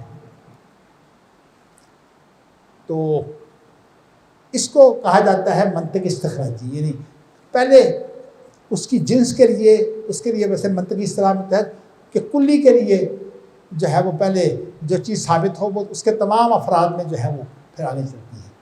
اس کو بولتے ہیں منطق استخراجی، اور اس کو انگریزی میں کیا بولتے ہیں؟ Deductive logic. Deductive logic. اچھا، اس کا جو بانی ہے نا وہ اصل میں افلاطون ہے. افلاطون کا شاگرد جو ہے وہ جو ارسطو ہے، اس کی منطق اس سے مختلف ہے. مگر میں پہلے آپ کو سمجھاؤں، وہ منطق استقرائی کا قائل ہے. منطق استقرائی جو ہوتی ہے کہ چیزیں کچھ دیکھی جاتی ہیں اور جب ان کا جائزہ لیا تو ظاہر ہے کہ انسان ساری چیزیں تو نہیں دیکھ سکتا ہوں، لیکن جب بہت سی چیزوں کو دیکھا تو اس نے کہہ دیا کہ بھی ہاں اب یہ اصول ہے. میں اس کی مثال آپ کو بتا دوں گا، آپ کو سمجھ آ جائے گی. دیکھا گیا کہ جانور جب بھی کوئی چیز پکڑتے ہیں یا کھاتے ہیں تو وہ نچلا جبڑا جو ہے وہ ہلتا ہے، اوپر کا جبڑا نہیں ہلتا. آپ دیکھیے گائے، بھینس، بکریاں، شیر، چیتے، سارے پرندے تمام کے تمام جو ہے وہ نچلے جبڑے ہوئے رہتے ہیں. تو اب جب دیکھا گیا کہ اس کو استقراء اس لیے بولتے ہیں کہ اب یہ تلاش ہوئی ہے نا، جب دیکھا تو کہا کہ بھی ہم نے تو پوری تلاش کر لی ہے. لیکن استخراجی والے جو ہیں وہ استقراء کو اس لیے نہیں مانتے کہ وہ کہتے ہیں کہ یہ ہمیشہ ناقص ہوتا ہے. اور پھر انہوں نے اس کو توڑنے کے لیے مثالیں کیا دی ہیں. ہماری جو منطق ہمیں پڑھائی جاتی ہے نا مدارس میں، وہ استخراجی ہے، استقرائی منطق ہمیں نہیں پڑھائی جاتی. تو انہوں نے اب مثال انہوں نے کہا جی مگرمچھ دونوں جبڑے لاتا ہے، یہ چھپکلی جو ہے یہ بھی دونوں جبڑے لاتی ہے، گلگٹ وغیرہ یہ اس طرح کے جانور کئی ایسے ہیں جو دو جبڑے لاتے ہیں. تو کہتے ہیں کہ یہ اصول ٹوٹ گیا. تو اس لیے ارسطو کا رد کیا جاتا ہے. لیکن یہ آپ کو بتاؤں کہ جدید دور میں ارسطو جو ہے وہ اصل امام ہے. وہ اس لیے کہ یہ جو اسٹیٹ کا جو تصور ہے نا، یہ ارسطو نے پیش کیا تھا یونان کے اندر. وہ لمبی بات ہو جائے گی تو میں بتانا ہی چاہتا ہوں. لیکن یہ منطق اس کا نام ہے انڈکٹیو لاجک. جو استخراجی ہے اس کا انگریزی میں ہے ڈیڈکٹیو لاجک، اور یہ ہے انڈکٹیو لاجک. تو یہ بات ویسے تھوڑی سی سمجھانے والی ہے، چونکہ حنفیہ یہ کرتے ہیں کہ پہلے فقہ کی مثالیں ڈھونڈتے ہیں. جب فقہ کی مثالیں ڈھونڈی تو فقہ کی مثالیں ڈھونڈ کر جو ہے وہ انہوں نے اب اس کے مطابق اصول فقہ بنانا ہے. تو جب کئی مثالیں ڈھونڈ لی تو انہوں نے پھر ایک قاعدہ قرار دے دیا. میں اس کی وجہ سے مثال سے آپ کو سمجھاؤں گا. قاعدہ قرار دے دیا کہ دیکھیے فقہ کی ہم نے مثالیں جو ہیں وہ ڈھونڈی ہیں، وہ یہ بتاتی ہیں کہ اصل اصول فقہ یہ ہونا چاہیے. تو انہوں نے اس کو قاعدہ قرار دے دیا. اس لیے وہ استقراء اصل میں کتاب و سنت کا نہیں ہے، وہ فقہ کا استقراء ہے. جبکہ جو اہل حدیث ہیں ان کا جو استخراج ہے وہ فقہ کا نہیں ہے، وہ کتاب و سنت سے استخراج کرتے ہیں. یعنی مطلب یہ ہے کہ انہوں نے جو دلیل نکالنی ہے فقہ کی دلیلیں بھی کتاب و سنت سے لیں گے، اور اس سے پہلے جن طریقوں سے وہ دلیل بناتے ہیں نا جس کو استدلال کہا جاتا ہے وہ بھی کتاب و سنت سے. امام شافعی ہو گئے، امام بخاری ہو گئے، امام مالک ہو گئے، انسانوں کا طریقہ وہ ہے. تو کہنے کا مقصد سے یہ ہے کہ یہ لفظ تو درست ہے لیکن یہ آپس میں تقابل غلط ہے. تقابل اس لیے غلط ہے کہ بھائی فقہ کا استقراء اور چیز ہے، فقہ تو کسی کے نزدیک بھی وہی نہیں ہے. اس کا آپ استقراء کر بھی لیں تو پھر بھی معصوم تو نہیں ہوگی. سنت اور کتاب جو ہے یہ تو وہی ہے. تو اس لیے اہل حدیث کی اصل بنیاد یہ ہے کہ کتاب و سنت کو سامنے رکھ کر اصول فقہ کا مسئلہ ہو وہ بھی وہیں سے ثابت کرو، اور اگر فقہ کا مسئلہ ہو تو وہ بھی ان اصولوں کے تحت اسی لیے لکھا ہوا ہے اس شخص نے کہ اچھا ان کو بدنام کرنے کے لیے ایک اور لفظ بڑا استعمال کیا جاتا ہے، کیونکہ بعض معتزلی بھی اس میں شامل ہو گئے نا بعد میں، تو کہا یہ متکلمین کا اصل میں مسئلہ ہے. حالانکہ امام شافعی متکلمین میں سے ہے ہی نہیں، وہ تو بڑے سخت دشمن ہیں متکلمین کے. امام مالک بھی بڑے دشمن ہیں، امام بخاری بھی سارے متکلمین کے دشمن ہیں، بلکہ ابو یوسف بھی متکلمین کے دشمن ہیں. ان کا ایک قول ہے من تعلم بالکلام فقط زندق، جس نے منطق فلسفہ، اصل میں متکلمین ہوتے ہیں جو منطق فلسفہ کو دلیل بناتے ہیں، بنیاد عقل کو. تو وہ کہتے ہیں من تعلم بالکلام فقط زندق، جس نے جو ہے منطق فلسفہ سے جو ہے وہ گفتگو کی وہ زندیق ہو گیا. تو اسی امام ابو حنیفہ بھی ان کے بڑے دشمن ہیں. تو خام خواہ ان کو بنا دیا امام شافعی کو متکلم، اور اس کا نام رکھ دیا متکلمین کا طریقہ. بالکل غلط ہے. یہ اصل میں اہل حدیث کا طریقہ ہے، اور اس کے اندر پہلی کتاب امام شافعی کی ہے، پھر اس کے بعد اور کتابیں بڑی بعد میں آئی ہیں. لیکن امام شافعی نے اس میں اتنی پیش قدمی کی ہے. میں نے آپ کو بتایا کہ اہل الرائے کی جو پہلی کتاب آئی ہے وہ اصول کرخی آئی ہے، تقریباً 700 سال بعد، بلکہ 150 سال بعد، اسی لیے امام شافعی نے تو رسالہ بہت پہلے لکھ لیا تھا. تو اس طرح سے جو ہے وہ میں نے آپ کو یہ بتایا ہے کہ ان دونوں کا جو طریقہ کار جو ہے وہ فرق ہے. اچھا اب میں آپ کو ذرا مثالوں سے ایک بات واضح کرتا ہوں کہ اہل الرائے کوئی مصیبت پیش چپ آتی ہے نا، جب یہ ایک اصول بنا لیتے ہیں تو اس کا حل کیسے کرتے ہیں. اس نے ویسے ایک مثال اس نے دی ہے. اس نے کہا کہ اگر یہ کہا جائے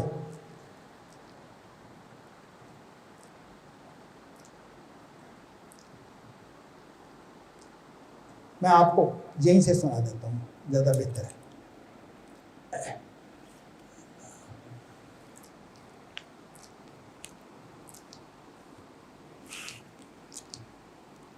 ترجمہ سنا دیتا ہوں. طریقہ اصول حنفیہ کی مثال. ایک اختلافی مسئلہ ہے کہ وہ لفظ جس کے کئی معنی ہوتے ہیں، بعض الفاظ وہ ہوتے ہیں جو کئی معنوں میں استعمال ہوتے ہیں، تو اس کو بولتے ہیں مشترک اصطلاح میں. تو یہ اس بات کے قائل ہیں اہل الرائے کے مشترک کے اندر عموم نہیں ہوتا. مطلب ہے کہ مشترک بس آپ صرف ایک معنی جو ہے اسی میں لیں گے، جو دوسرا معنی وہ آپ مراد نہیں لے سکتے. امام شافعی کا طریقہ کار اور ہے، وہ جب دلائل کو اکٹھا کرتے ہیں تو کوشش کرتے ہیں کہ ان کی آپس میں تطبیق ہو جائے. اس لیے انہوں نے تطبیق کے اندر وہ کہتے ہیں کہ اصل میں بہت سے الفاظ ایسے ہیں کہ وہ جب تک دونوں چیزوں کو آپ نہیں لیں گے تو خاص طور پر قرآن اور حدیث کے جب دلائل آپ اکٹھے نہیں کریں گے اس کا نتیجہ کبھی صحیح نکلے گا ہی نہیں. تو اس لیے ان کا اصول ہے شوافے کا کہ مشترک جو ہے وہ اس سے عام مراد دیا جانا چاہیے. تو اب اس کی مثالیں میں ویسے آپ کو یوں دے سکتا ہوں.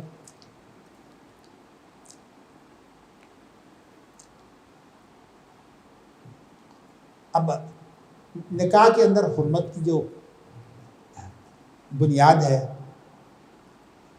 وہ یہ ہے کہ سگے باپ کی بھی بیوی سے بھی نکاح نہیں ہو سکتا، دادا سے بھی نہیں ہو سکتا، پر دادا سے بھی نہیں ہو سکتا، اس کی بیوی سے بھی نہیں ہو سکتا. اس طرح پوتے کی بیوی سے بھی نہیں ہو سکتا، پر پوتے کی بیوی میں اب یہ عموم ہے. حالانکہ لفظ اب جو ہے یہ مشترک ہے، سب پر بولا جاتا ہے. تو امام شافعی اس اصول کو استعمال کرتے ہیں. اچھا لیکن اس نے جو مثال دی ہے وہ آپ کو سناتا ہوں. اس نے مثال یہ دی ہے کہ یہ امام محمد بن حسن کے حوالے سے اس نے کلام عربی عبارت ہے، اس کا مفہوم یہ ہے کہ اگر کوئی شخص جو ہے وہ یہ وصیت کرے، ان دنوں غلام ہوتے تھے نا، کہ فلاں شخص کے غلام اور فلاں شخص کے غلام،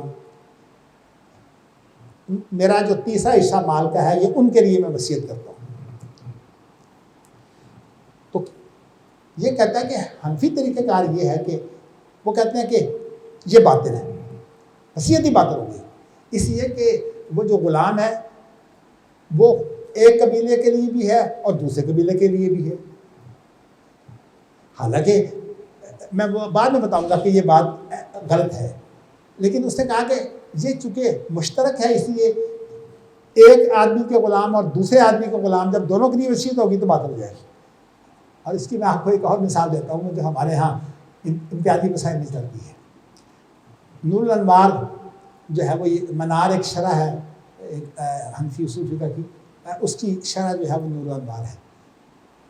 وہ انہوں نے طریقہ کار کیا بنایا ہے؟ انہوں نے یہ بنایا کہ اگر وہی کے اندر آپس میں تعارض ہو جائے تو وہی معطل۔ اچھا، اس کی مثال بڑی شاندار ہے جو آپ کو ہنسی بھی آئے گی۔ وہ کہتے ہیں کہ قرآن مجید میں ایک لفظ ہے کہ سورۃ فاتحہ کس کس کو پڑھنی چاہیے، تو اس کے لیے ایک دلیل ہے کہ سورۃ مزمل کے اندر فقرؤ ما تیسر من القرآن، تو فقرؤ جو ہے یہ عام ہے۔ اس عام کی وجہ سے امام ہو، مقتدی ہو، عورت ہو، مرد ہو، وغیرہ وغیرہ تمام پر جو ہے وہ فاتحہ فرض ہے، مقتدی ہو۔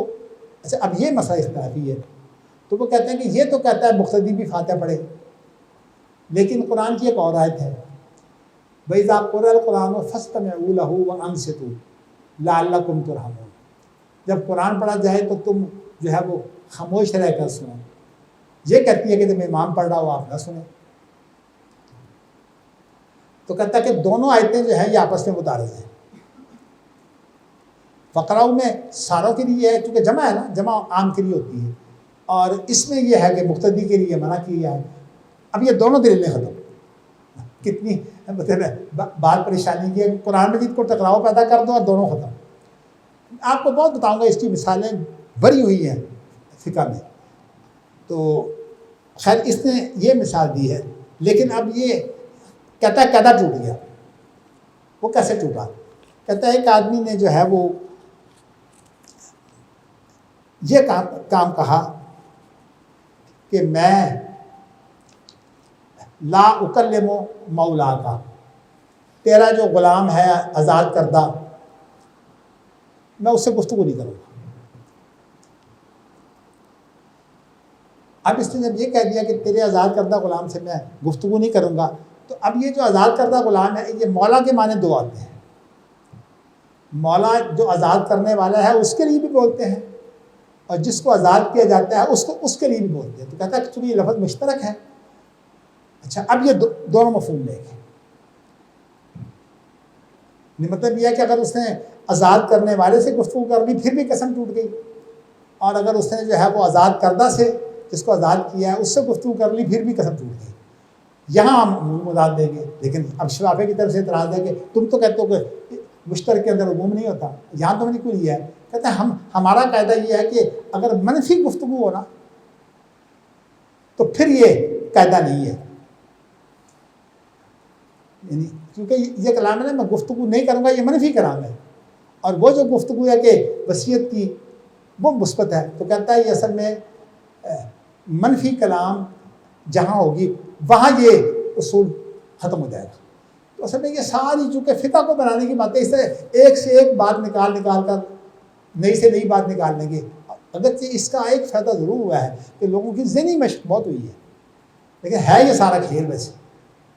تو مطلب اتنی محنت فقہ، جب فقہ ابھی تک متعین نہیں ہے۔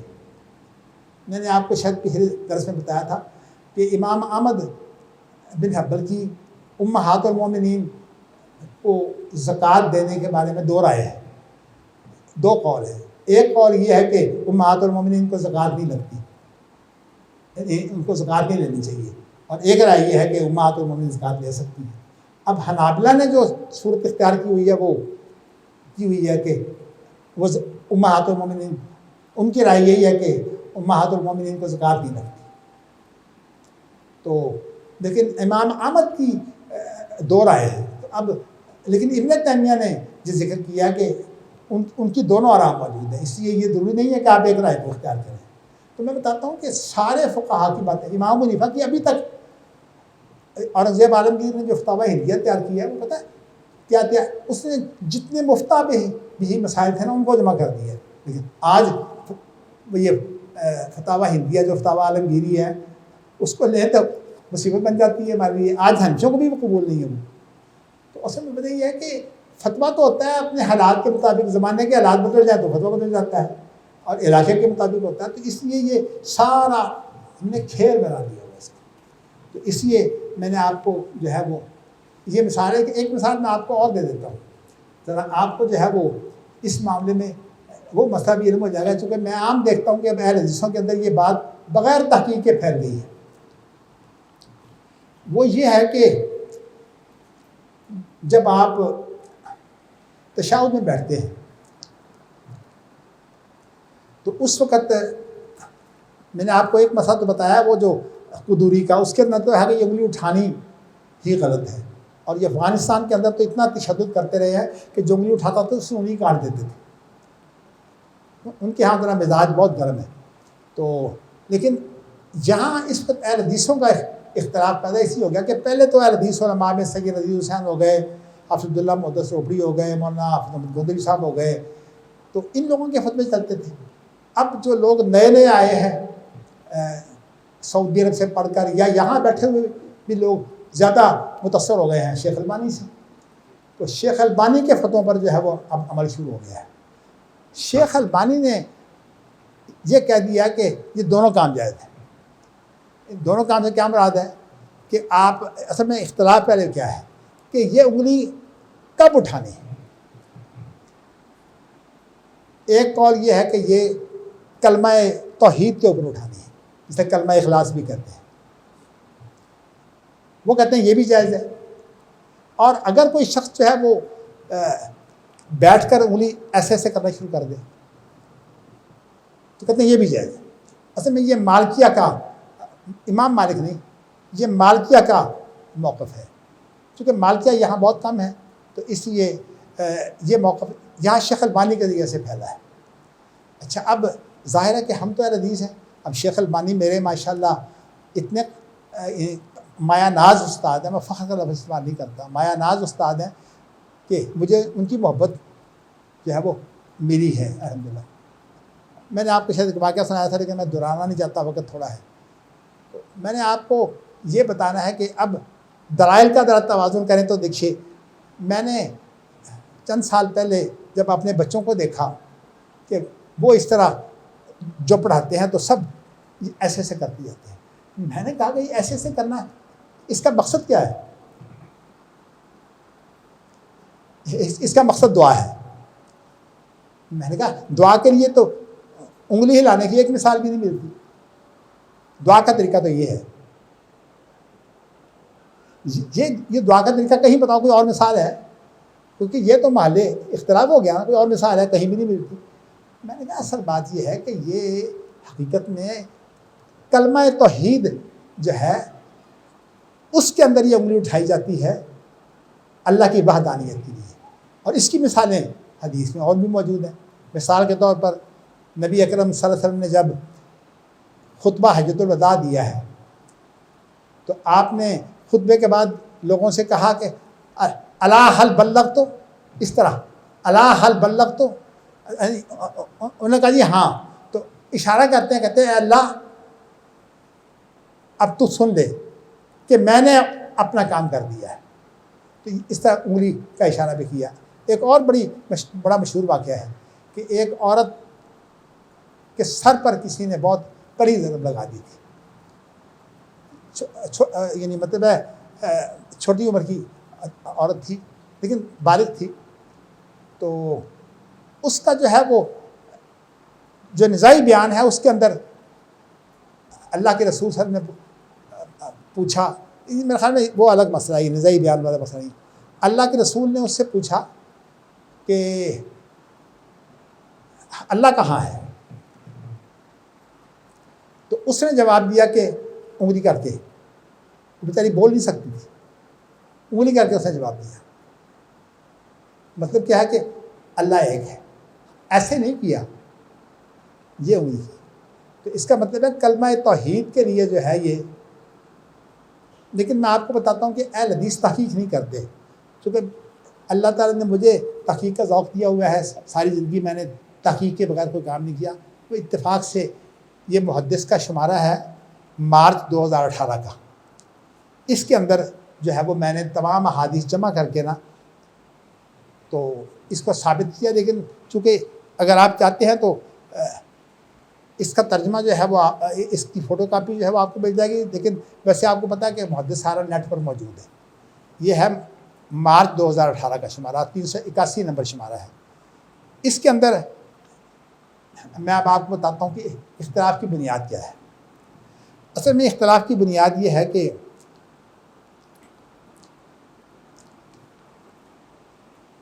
بعض حدیثوں کے اندر لفظ آیا ہے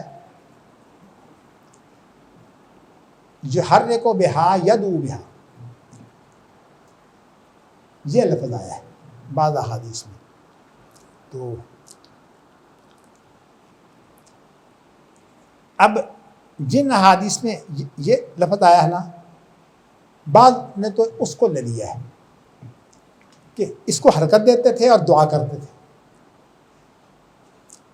اچھا، اس کے بالمقابل عبداللہ بن زبیر کی حدیث بڑی معیاری ہے، تو وہ یہ بیان کرتے ہیں کہ نبی اکرم صلی اللہ علیہ وسلم نے جو ہے وہ جب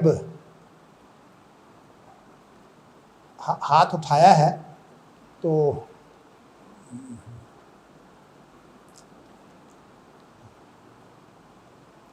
کیا انہوں نے دو باتیں جو ہیں وہ کی ہیں۔ کہتے ہیں کہ ایک تو اس انگلی کو جو ہے وہ سبابہ بھی کہتے ہیں، اسی عام طور پر اس سے گالی دی جاتی ہے۔ تو ان کی حدیث کے الفاظ ہیں کہ آپ نے جب اشارہ کیا نا اپنی اس انگلی سے، تو آپ کی نظر جو ہے وہ آپ نے جب تک اشارہ کیا وہ انگلی پر رہی، وہ جو سجدے کی جگہ پر نظر ہوتی ہے نا وہ آپ نے چھوڑ کر انگلی پر رکھی۔ اب ظاہر ہے کہ اگر آپ یوں کریں گے تو پھر پورا تشہد جو ہے وہ آپ انگلی کی طرف نظر رکھیں گے۔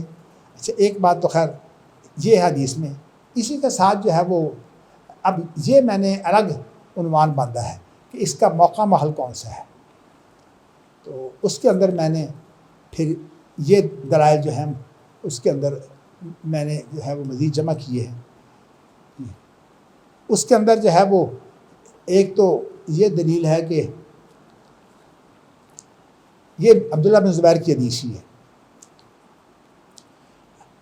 اور یہ جو روایت ہے یہ سنن نسائی کی ہے، اور شیخ البانی نے اسے بھی صحیح کہا ہے۔ تو اس میں لفظ ہیں کہ عبداللہ بن زبیر کے ان النبی کان یشیر باصبعہ اذا دعا ولا یحرکها۔ کوئی نہیں، سوال جواب کر لیتے ہیں لیکن یہ مسئلہ پورا ہو جائے گا، کوئی نہیں، کر لیں گے انشاءاللہ۔ تو ولا یحرکها یعنی مطلب یہ ہے کہ بعض حدیثوں میں یحرکها کے لفظ ہے اور بعض صحیح حدیثوں میں لا یحرکها کے لفظ ہے۔ اب ٹکراؤ پیدا ہو گیا نا، تعارض پیدا ہو گیا۔ اچھا، تو اب صورتحال جو ہے وہ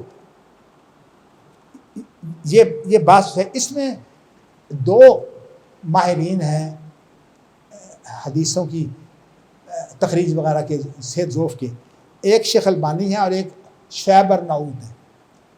شعیب ارناؤت اب بس اس بات پر چل پڑی ہے کہ ولا یحرکها جو ہے یہ شیخ البانی کہتے ہیں کہ ولا یحرکها جو ہے یہ شاذ ہے۔ شاذ اس کو بولتے ہیں کہ زیادہ ثقہ جو ہے ان کی روایت جو ہے وہ الگ ہو۔ تو ارناؤت کہتے ہیں کہ جس روایت میں یہ ہے نا یحرکها وہ شاذ ہے، یعنی وہ اس کو شاذ بناتے ہیں اور شیخ البانی اس کو شاذ بناتے ہیں۔ تو میں نے اس کے اندر ایک اصولی بات کہی ہے، میں نے کہا شاذ جو ہے وہ یہ نہیں ہوتا دو جسے آپس میں متعارض ہوں۔ شاذ کی شرط یہ ہے کہ وہ ایک ہی حدیث ہو۔ ایک ہی حدیث میں اگر کچھ شاگرد جو ہے جو زیادہ ثقہ ہوں وہ ایک بات کریں اور ان کے بالمقابل دوسرے شاگرد جو ہیں وہ دوسری بات کریں تو اسے شاذ کہتے ہیں۔ اگر حدیثیں دو ہوں تو وہ شاذ نہیں ہوتی، وہ حدیثوں کا تعارض ہوتا ہے اور اس کا طریقہ کار بالکل اور ہے۔ اچھا، اب یہ میں نے اصول اس کے اندر بیان کیا، اس لیے میں نے کہا اگر آپ نے یہ مضمون پڑھنا ہو تو پڑھ کے آپ کو اندازہ ہوگا۔ اچھا، دوسری بہت بڑی بات ہے کہ میں نے وہ احادیث بھی اکٹھی کی ہیں جن کے اندر یہ ہے کہ یہ جب اشارہ ہوتا ہے تو اس کا موقع ماحول کون سا ہے، اس کے بارے میں ایک تو عبداللہ بن عمر کی یہ حدیث ہے کہ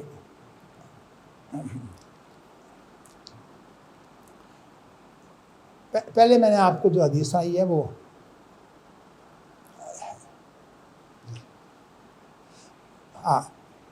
ایک حدیث ہے ابو ہریرہ کی، اس میں الفاظ یہ ہے کہ اذا اشار الرجل باصبعیہ فی الدعاء عند الشہادہ، یعنی کہ یہ جب اشارہ کرنا ہے تو یہ شہادت کے قریب کرنا ہے، اور شہادہ جو ہے وہ تو اشہد ان لا الہ شروع ہوتی ہے، وہ اتنے کلمے ہیں، تو اس لیے اس کا موقع محل جو ہے وہ ابو ہریرہ کی حدیث میں بھی جو ہے وہ موجود ہے، اور البانی نے اس حدیث کو صحیح بھی کہا ہے۔ اچھا، اس کے بعد پھر سعد بن ابی وقاص کی حدیث،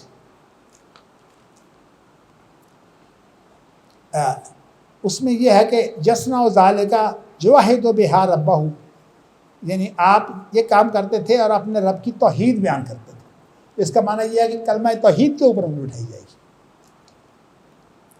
اچھا، اس کے بعد پھر عبداللہ بن عباس کی جو ہے وہ حدیث جو ہے وہ یوں ہے،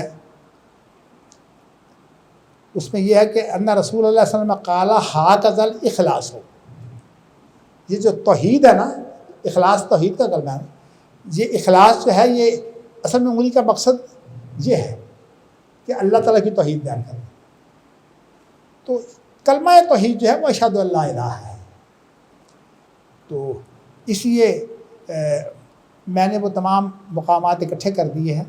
تو باقی جو آپس میں جو اختلاف ہے شیخ البانی کا اور شیخ ارناؤوط کا، اس کے بارے میں جو میں نے بات کی ہے وہ عام کتابوں میں نہیں ملتی۔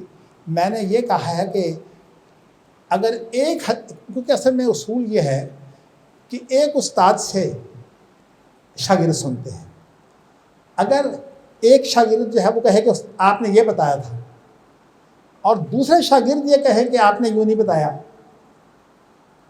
تو پھر اس کی بات چھوڑی جاتی ہے۔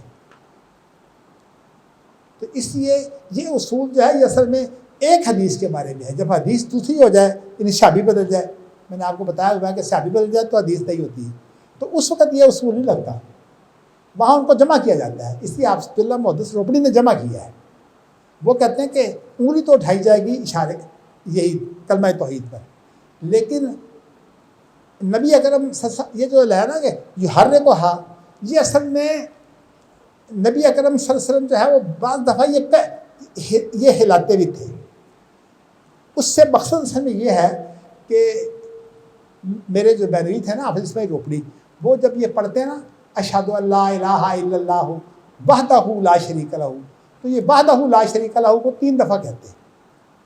نبی اکرم صلی اللہ علیہ وسلم بعض کلموں کو دہراتے تھے، یہ جو تشہد کے اندر کیا ہے نا اشہد ان لا الہ الا اللہ، بس اشہد ان لا الہ الا اللہ، اشہد ان لا الہ الا اللہ، تو آپ عبداللہ صاحب کہتے ہیں اس طرح ساری حدیثیں جمع ہو جاتی ہیں، یعنی حرکت بھی ہے لیکن یہ حرکت سارے تشہد میں نہیں ہے، یعنی اس پر جو ہے وہ تقریباً اتفاق اس لیے ہے کہ اس پر یہ جو مشہور امام ہے 4، ان میں سے تین امام اس پر اکٹھے ہیں، امام شافعی بھی، امام احمد بن حنبل بھی، اور امام ابو حنیفہ بھی۔ امام مالک کا اس میں کوئی قول نہیں ہے، لیکن مالکیہ کے ہاں یہ پایا جاتا ہے انگلی کو بار بار ہلانا، لیکن اس میں بڑی خطرناک پتہ بات کیا ہے کہ پوری نماز میں ایک ہی دفعہ انگلی اٹھائی ہے، یہ کلمہ توحید کی طرف اشارہ ہے، وہاں آپ نے جو ہے وہ یہ تو توحید نہیں بتاتی۔ اور پھر بڑی بات جو ہے وہ میں انشاءاللہ آپ کو اس کو بتاؤں گا جب میں مقصد کی بات کروں گا۔ مقصد کیا ہے؟ مقصد اگر دعا ہے تو دعا کے لیے تو یہ کوئی چیز نہیں ہے، اس لیے کہ امام شافعی نے ویسے یہ اصول بیان کیا ہے کہ جس چیز کو آپ کوئی مقصد بنانا چاہتے ہیں نا تو اس کے لیے کم از کم 2 مثالیں ہونی چاہیے۔ اب تو کلمہ توحید کی مثالیں تو موجود ہیں، میں نے آپ کو بھی دے دی ہے، ایک وہی لڑکی کا جو اشارہ ہے، اور ایک وہ جو حج کے موقع پر اس کی اور اس کی دعا کرتے ہوئے انگلی ہلانے کا کوئی ایک مثال بھی موجود نہیں ہے۔ یہ چونکہ بعض طرح اصولی ہے، اس لیے ابھی آپ نے اصول اس طرح نہیں پڑھا ہوا، لیکن میں نے یہ مسئلہ جو ہے وہ لکھ دیا ہے. ویسے آپ اگر پڑھنا چاہتے ہیں تو اس کو پڑھیے. اور یہ ہمارے اہل حدیث کے اندر عام پھیلا ہوا ہے. ہمارے شیوخ الحدیث تو تحقیق کرتے ہی نہیں ہیں, وہ تو فن خواہ بنے ہوئے ہیں کہ ہم شیوخ الحدیث. اور آج تو شیوخ الحدیث وہ لوگ ہیں جو میرے خیال میں ان کو شاید ترجمہ بھی نہیں آتا بخاری کا. انہیں پتہ ہی نہیں تھا, خود شیوخ الحدیث کو ترجمہ نہیں آتا تھا. پھر مجھے اس کا جو ترجمہ ہے نا صحیح طرح خاص طور پر وہ اس کو سمجھ آیا جب میں نے یہ جو ہے نا انور شاہ کشمیری, اس کی ایک بخاری کی خاص حدیثوں پر شرح ہے, اس نے جو ترجمہ کیا تھا وہ مجھے اچھا معلوم ہوا. تو میں آپ کو بتاؤں کہ ہمارے اکثر شیخ الحدیث کو بخاری کا ترجمہ بھی نہیں آتا, بلکہ کتاب التوحید کے بارے میں تو بات یہ پچھلے دنوں جو السلام میں اختلاف آیا ہے مولانا عبید اللہ عفیف کا اور مولانا عبدالسلام بٹوی کا, تو 3-4 ہفتے ہو گئے, شاید اس سے بھی زیادہ ہو گئے. وہ اختلاف آیا کہ اللہ تعالیٰ کی صفات کے بارے میں کہ اللہ ہمارے ساتھ بھی موجود ہیں اس نقطے پر. تو اس کی الحمدللہ میں نے ان دونوں کو سامنے رکھ کر اس کا ایک جواب محاکمے کی صورت میں لکھا ہوا ہے, لیکن وہ میں انشاءاللہ تعالیٰ بھی اس بارے میں نہیں کسی اگر اس بارے میں اس کو دوں گا. تو میں آپ کو بتاؤں کہ اہل حدیثوں کا بڑا مسئلہ یہ ہے کہ اہل حدیث پڑھتے ضرور ہیں لیکن ترجمہ بھی نہیں کرتے, اس لیے کہ ہمارے یہاں تو رواج یہ ہے کہ جو کتاب شروع ہو جائے بس شروع کر کے ابتدائی حدیثوں کا ترجمہ ہو جاتا ہے, پھر اس کے بعد کون اور کون سی. اس لیے کہ اہل حدیثوں کے مسائل ہی نماز کے ہیں. نماز کی بات تو ہم بلوغ المرام میں بھی پڑھ لیتے ہیں, وہاں بھی اگلی بات تو نہ مشکات میں ہوتی ہے نہ کسی اور جگہ ہوتی ہے. تو اس لیے ہمیں حدیث رہ گئے صرف نماز کے مسائل میں. تو میں اس لیے بتانا ہی چاہتا ہوں کہ حالانکہ نہیں, امام بخاری نے ایک ایک مسئلے کو اتنی اہمیت دی ہے. بلکہ میں آپ کو بتاؤں کہ جب یہ پارلیمنٹ کا مسئلہ آیا تو سب سے زیادہ زوردار میں نے بات صحیح بخاری میں دیکھی. ان کا امرہم شوری بینہم جو ان کا باب ہے اس کے اندر انہوں نے ایک ایک نقطہ واضح کیا ہے. حالانکہ مختصر کتاب ہے, اس کے باوجود یہ صورتحال ہے. تو چلیے میرے خیال میں آپ کو میں نے جو بات کہنی تھی, اچھا آپ کو میں نے یہ مثال اصل میں اس لیے دی ہے کہ اصل میں جو اہل الرائے کا طریقہ ہے وہ تو یہ ہے کہ ایک حدیث لے لو بس جو تمہارے مطلب کی ہے, باقی سب چھوڑ دو. اہل حدیث کا طریقہ یہ ہے کہ اکٹھی کر کے, اب یہ عبداللہ محدث روپڑی نے جو کام کیا نا وہ اکٹھی کر کے کام کیا ہے. اور یہ جو طریقہ ہے نا کہ ایک حدیث لے لی دوسرے کو جو ہے وہ نہ لیا, یہ اصل میں اہل الرائے کا طریقہ ہے. اب جو بھی یہ شخص اختیار کرے گا وہ پھر اہل الرائے کے طریقے میں پڑھے گا. حالانکہ حدیثوں کو جمع کر کے جو ہے وہ حافظ عبداللہ صاحب کے اندر یہ بڑی الحمدللہ یہ خوبی ہے, فتویٰ جب بھی دیتے ہیں بہت گہرا دیتے ہیں کہ اللہ تعالیٰ نے انہیں خاص ذوق دیا ہوا تھا. تو اللہ تعالیٰ جو ہے وہ ہمیں توفیق دے. اب آپ سوال کر لیں. سوالوں کا جواب تو میں نے شروع میں بھی دے دیا تھا, اس لیے آج آپ کے پاس 15-20 منٹ کا وقفہ ہے, وہ آپ سوال کر.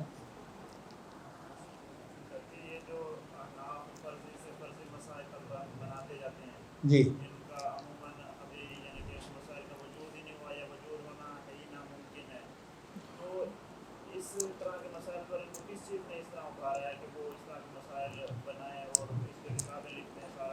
اصل بات یہ ہے کہ جب انسان کتاب و سنت کا مطالعہ کم کرے اور استادوں کا زیادہ عقیدت مند ہو,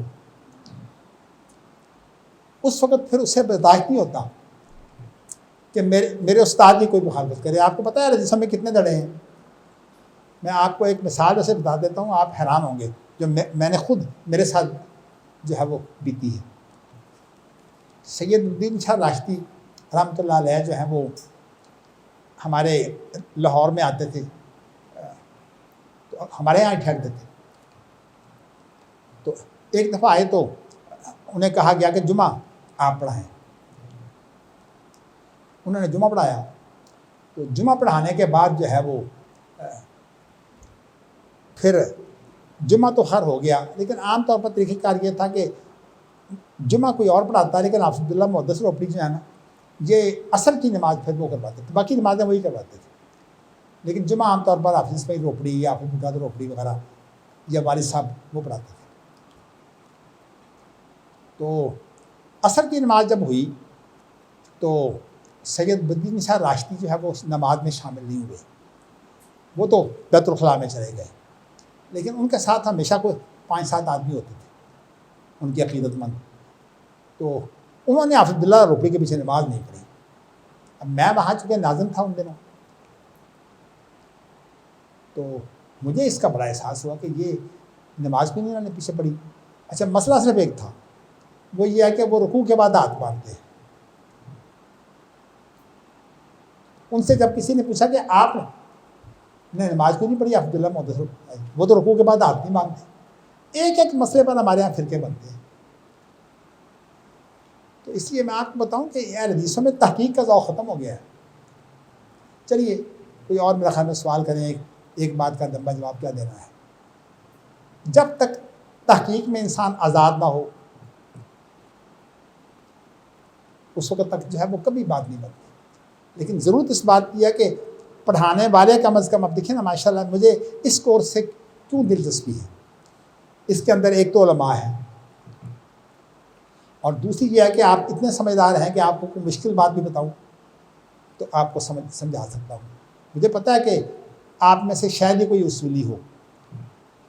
اصول جو ہے یہ بہت مشکل فن ہے، لیکن پھر بھی آدمی جب عالم ہوتا ہے تو کوئی ایک آدھی بات تو اس کو اصولی سمجھائی جا سکتی ہے. جیسے میں نے ابھی آپ کو سمجھائی ہے اصول حدیث کی بات، کہ یہ شاذ کا مسئلہ جو ہے یہ جب ایک حدیث ہو تو اس کے اندر ہے، دوسری حدیث کے اندر اس کو شاذ نہیں کہتے.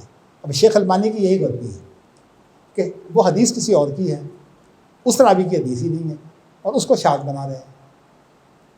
اس لیے غلطی تو آخر علماء سے ہوتی ہے. تو اس لیے اب میرا پچھلے شمارے میں ایک مسئلہ شائع ہوا تھا فطرت البئی کے اندر اللہ کے رسول کے متعلق. شیخ البانی وہاں بھی غلطی کھا گئے ہیں، اور وہ صحیح بخاری کی حدیث کو جو ہے وہ انہوں نے ضعیف قرار دیا ہے. تو اس کا رد جو ہے وہ عبداللہ ناصر رحمانی صاحب جو ہیں انہوں نے ایک دعوت التوحید ہے، نہیں دعوت اہل حدیث ان کا پرچہ نہیں کرتا، اس کے اندر انہوں نے شائع کیا شیخ البانی کا نام سے نہیں کسی اور کے نام سے اپنا موقف. اس کا پھر جواب جو ہے وہ میں نے دیا درس میں. تو اس درس کو جو ہے وہ لیا عبد الرحمن عزیز صاحب نے، تو وہ پچھلے شمارے میں آیا ہے فطرت البئی کی بات. تو اس کے اندر میں نے کچھ چیزیں اجاگر کی ہیں، لیکن اللہ کا شکر ہے کہ ایک بڑے اہم آدمی نے اس کا جواب نہیں دیا، حالانکہ ان کا موقف جو ہے وہ شیخ البانی کے ساتھ تھا، اور ان کا نام ہے مولانا ارشاد اللہ قصری. ہیں تو میرے شاگرد. تو لیکن اب چونکہ میں تو زیادہ ادارے بنانے میں رہا ہوں، شہرت ان کی مجھ سے زیادہ ہے، لوگ سمجھتے ہیں وہ بہت بڑے محدث ہیں. تو میں نے جب یہ بات کہی نا کہ شیخ البانی کو یہ غلطی لگی ہے، اب انہوں نے ایک مضمون لکھ دیا الاعتصام میں، غالباً یہ 2 ہفتے پہلے آیا ہے، کہ شیخ البانی کی جو تصحیح تضعیف ہے اس میں کیا کمزوری ہے. تو یہ بڑے مسائل ہیں. اصل میں بات یہ ہے کہ جب تک علمی ذوق نہ ہو، تحقیقی ذوق نہ ہو، پھر بات نہیں بنتی. ہم کہنے کو تو غیر مقلد ہیں، لیکن عملاً ہم بھی دلوں میں تقسیم ہیں. حتیٰ کہ یہ مسئلہ بڑا مشکل ہو گیا سمجھانا کہ قرآن مجید دستور ہے کہ نہیں. دنیا مانتی ہے، پورے خلیجی ممالک میں یہ تصور موجود ہے. سعودی عرب کا تو دستور ہی سارے کا سارا قرآن و سنت ہے. لیکن صاحب صاحب کہتے ہیں قرآن دستور بن ہی نہیں سکتا. نہیں سمجھ آتی اس لیے کہ وہ خود عالم دین نہیں ہے. لیکن ان کے جو باقی ساتھی ہیں وہ بھی تحقیق نہیں کرتے. تو میں بتانا ہی چاہتا ہوں کہ ہمیں تحقیق کا علماء کو تو تحقیق کرنی چاہیے. اس لیے الحمدللہ اس پرچے کے اندر اس پر جو ہے وہ ایک پورا مضمون آ رہا ہے، جو اب تازہ پرچہ آ رہا ہے انشاءاللہ یہ 3-4 دن کے اندر آ جائے گا انشاءاللہ محدث کا. اس کے اندر یہ پورا مضمون آ رہا ہے قرآن کی دستوری حیثیت پر. تو آپ جب پڑھیں گے تو انشاءاللہ تعالیٰ دیکھیں گے کہ ہم نے کس طرح تحقیق کر کر کے ان چیزوں کو حل کیا ہے. ہاں جی، کوئی اور سوال؟ اس لیے کہ ایک سوال کا جواب دیتے ہوئے ہمیں یہ جدید فتنے اور مسائل ہیں. اب دیکھو نا، طالبان نے اعلان کر دیا ہے، طالبان نے اعلان کر دیا کہ ہمارا دستور وہی ہے جو ظاہر شاہ کا تھا. لیکن ساتھ ایک شرط لگا دی ہے. شرط یہ لگا دی ہے کہ وہ شریعت کے بھی خلاف نہ ہو، اور جو طالبان کا جو سابقہ دستور تھا نا 20 سال پہلے، اس کے بھی خلاف نہ ہو. بھائی شریعت کون سی ہے؟ پہلے یہ تو بتاؤ شریعت ہے کیا؟ اس پر جو ہے وہ ساری جو اللہ کا شکر ہے اللہ نے مجھ سے کام لیا تھا 1985 کی باتیں 85-86 کی باتیں میں نے تمام علماء کو اکٹھا کیا تھا کہ شریعت سے مراد کتاب و سنت اور اس کے بعد جنہوں نے شریعت سے مراد فقہ لی تھی نا انہوں نے باقاعدہ جامعہ نعیمیہ کے اندر علماء کا بہت بڑا ہم نے کنونشن بلایا تھا وہاں انہوں نے اس متفقہ شریعت بل کو پیش کیا تھا جس کے اندر ہم نے یہ طے کیا تھا کہ شریعت سے مراد کتاب و سنت تو ہم بڑی محنتیں کی ہیں لیکن میں چونکہ عملی سیاست میں نہیں ہوں کوئی ایسا اگر علمی مسئلہ پیدا ہو جاتا ہے تو میں اس پر تبصرہ کر دیتا ہوں لیکن ویسے میں عملی سیاست میں نہیں آتا تو میں بتانا ہی چاہتا ہوں کہ علماء حدیث میں ذوق ہی نہیں ہے تحقیق کا بہت بس ایک ہی بات ہے جو اپنے گنے چنے مسئلے ہیں ان کے بارے میں ایک موقف ہے سوچنے کے لیے کوئی تیاری نہیں ہے اور اس میں اگر ایک موقف سامنے آ جاتا ہے کتنا چھوٹا سا موقف ہے یہ کہ رکوع کے بعد ہاتھ باندھنے ہیں کہ نہیں باندھنے اس کو طوفان بنا لیا ہے تو اصل میں اس سے فرقے بننے لگ جائیں پھر اہل حدیث میں دڑے بنتے ہی اس بنیاد پر ہیں کہ نوجوانوں کے اندر جذباتیت ہے تقلید نہیں کرنی بھی تقلید نہیں کرنی لیکن کتاب و سنت کی مہارت تو پیدا کرو اگر کتاب و سنت کی مہارت نہیں ہے تو پھر آپ کو جو ہے وہ اہل علم کی بات ماننی چاہیے فَاسْأَلُوا أَهْلَ الذِّكْرِ إِن كُنتُمْ لَا تَعْلَمُونَ تو آپ کسی شخص کو مخصوص نہ کریں گے تقلید شخصی حرام ہے لیکن کسی عالم کی بات ماننا تو حرام نہیں ہے اس لیے یہ چیزیں جو ہیں یہ ساری باریک چیزیں ہیں جو میرا خیال یہ پھر میری بات لمبی ہو رہی ہے آپ پہ سوال کریں اور جس نے کرنا ہے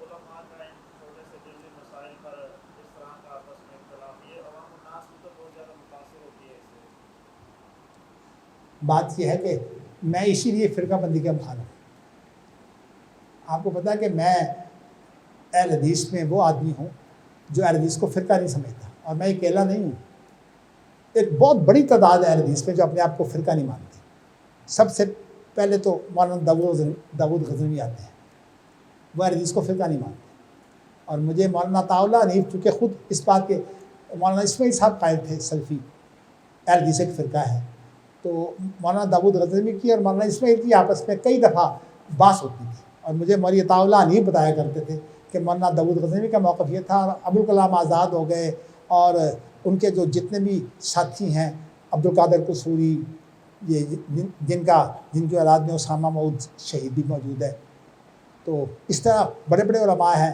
ان کے خاندان میں محمد علی ایم اے کنٹر اور اسی طرح جو محی الدین قصوری ہیں اس طرح حدیث کی ایک بڑی تعداد ہے جو اپنے آپ کو فرقہ نہیں کہتے وہ کہتے ہیں ہم اسلام کا نمائندہ مکتب ہے تو میرا ویسے موقف یہی ہے میں حدیث کو فرقہ نہیں مانتا تو یہ فرقہ بنتا ہے مسائل پر اصل میں اصل چیز ہے طریقہ کار اسی لیے اب لوگوں کو بڑی مشکل پیش آئی شروع میں جب شیخ البانی کے بارے میں علم ہوا کہ وہ فاتح خلف الامام کے قائل نہیں ہے جاری نمازوں میں کہنے کہ جی وہ تو اہل حدیث ہی نہیں ہے کیونکہ اہل حدیث مسائل کا نام ہے پھر ہم نے چونکہ مدینہ یونیورسٹی میں پڑھے تھے تو اس لیے ہم نے انہیں بتایا کہ اصل میں یہ مسائل کا نام فرقہ ہوتا ہے جو مکتب ہوتا ہے اس کے تو طریقہ کار ہوتا ہے تو جب طریقہ کار ایک ہو مسائل کا اختلاف ہو جیسے آپ دیکھ لیجیے فاتح خلف الامام میں امام مالک امام شافعی امام احمد بن حنبل تینوں کا اختلاف امام مالک کہتے ہیں جاری نمازوں میں فاتح خلف الامام نہیں ہوگی اور امام شافعی کہتے ہیں کہ لازمی ہے جاری ہوں یا سری ہوں احمد بن حنبل کہتے ہیں کہ بہتر ہے کہ آپ جو جاری نمازیں ہیں ان کے اندر بھی فاتحہ پڑھ لیں لیکن اگر رہ جائے تو نماز ہو جاتی ہے شیخ ابن باز کا فتویٰ بھی یہی ہے اور شیخ البانی تو خیر ویسے قائل ہیں امام مالک کا موقف رکھتے ہیں تو اصل میں یہ ایک طریقہ کار ہے تو اس لیے میرے نزدیک مسائل کے اختلاف کے باوجود یہ سارے کے سارے اہل حدیث ہیں یعنی امام مالک بھی اور اسی طرح شافعی بھی احمد بن حنبل بھی تو اصل میں اہل حدیث جو ہے یہ طریقہ کار کا نام ہے یہ اصل میں مسائل کا نام نہیں ہے تو یہ چیزیں باریک ہیں لیکن اب آپ ماشاءاللہ علماء میں سے ہیں تو اس لیے آپ کو تو یہ چیزیں بتانی چاہیے چلیے کوئی اور سوال کیجیے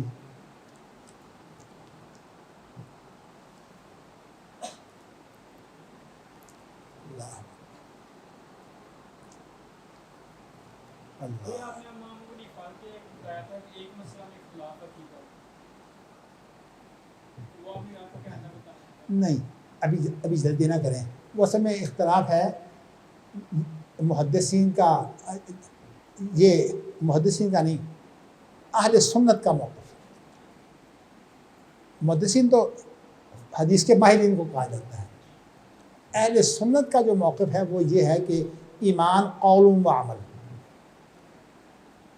اس کے بارے میں امام ابو حنیفہ کہتے ہیں کہ عمل جو ہے وہ ایمان کا حصہ نہیں ہے، اس کے لیے شرط ہے۔ شرط کا اور حصے کا فرق کیا ہوتا ہے؟ جو حصہ ہوتا ہے اس کو رکن کہتے ہیں، اور جو شرط ہوتی ہے وہ خارجی چیز ہوتی ہے۔ مثال کے طور پر محسوس کرنا، ارادے سے حرکت کرنا، یہ تو جاندار چیز کا حصہ ہے، لیکن ہنسنا یہ حصہ نہیں ہے، یہ خارجی چیز ہے لیکن یہ لازم ہے، اور یہ صرف انسان کو حاصل ہے، اوروں کو حاصل نہیں ہے۔ ویسے تو آپ کو ایک اشکال میرے ذہن میں چکا آتا ہے، لیکن میں نہیں کہتا، اگر آپ کریں گے تو پھر جواب دوں گا۔ تو یہ اس مسئلے میں اختلاف ہے، اور بعضوں نے شدت اختیار کرتے ہوئے کہہ دیا کہ امام ابو حنیفہ جو ہے وہ مرجیہ ہے، مرجیہ میں سے ہیں، انا للہ راجعون۔ یہ بالکل غلط بات ہے، قطعاً امام ابو حنیفہ مرجیہ میں سے نہیں ہے۔ عقیدہ میں تو امام ابو حنیفہ کی فقہ الاکبر جو ہے مصیبت بنی ہوئی ہے حنفیوں کے لیے۔ جو اس کو پڑھتا ہے حنفی، میں نے آپ کو بتایا تو 2-3 مثالیں بھی دی تھی، جو فقہ اکبر کو پڑھتا ہے وہ عقیدہ حنفی چھوڑ جاتا ہے، جو آج کل ہمارے حنفیوں کا عقیدہ ہے۔ زندگی شعور سے، الحکمہ انٹرنیشنل۔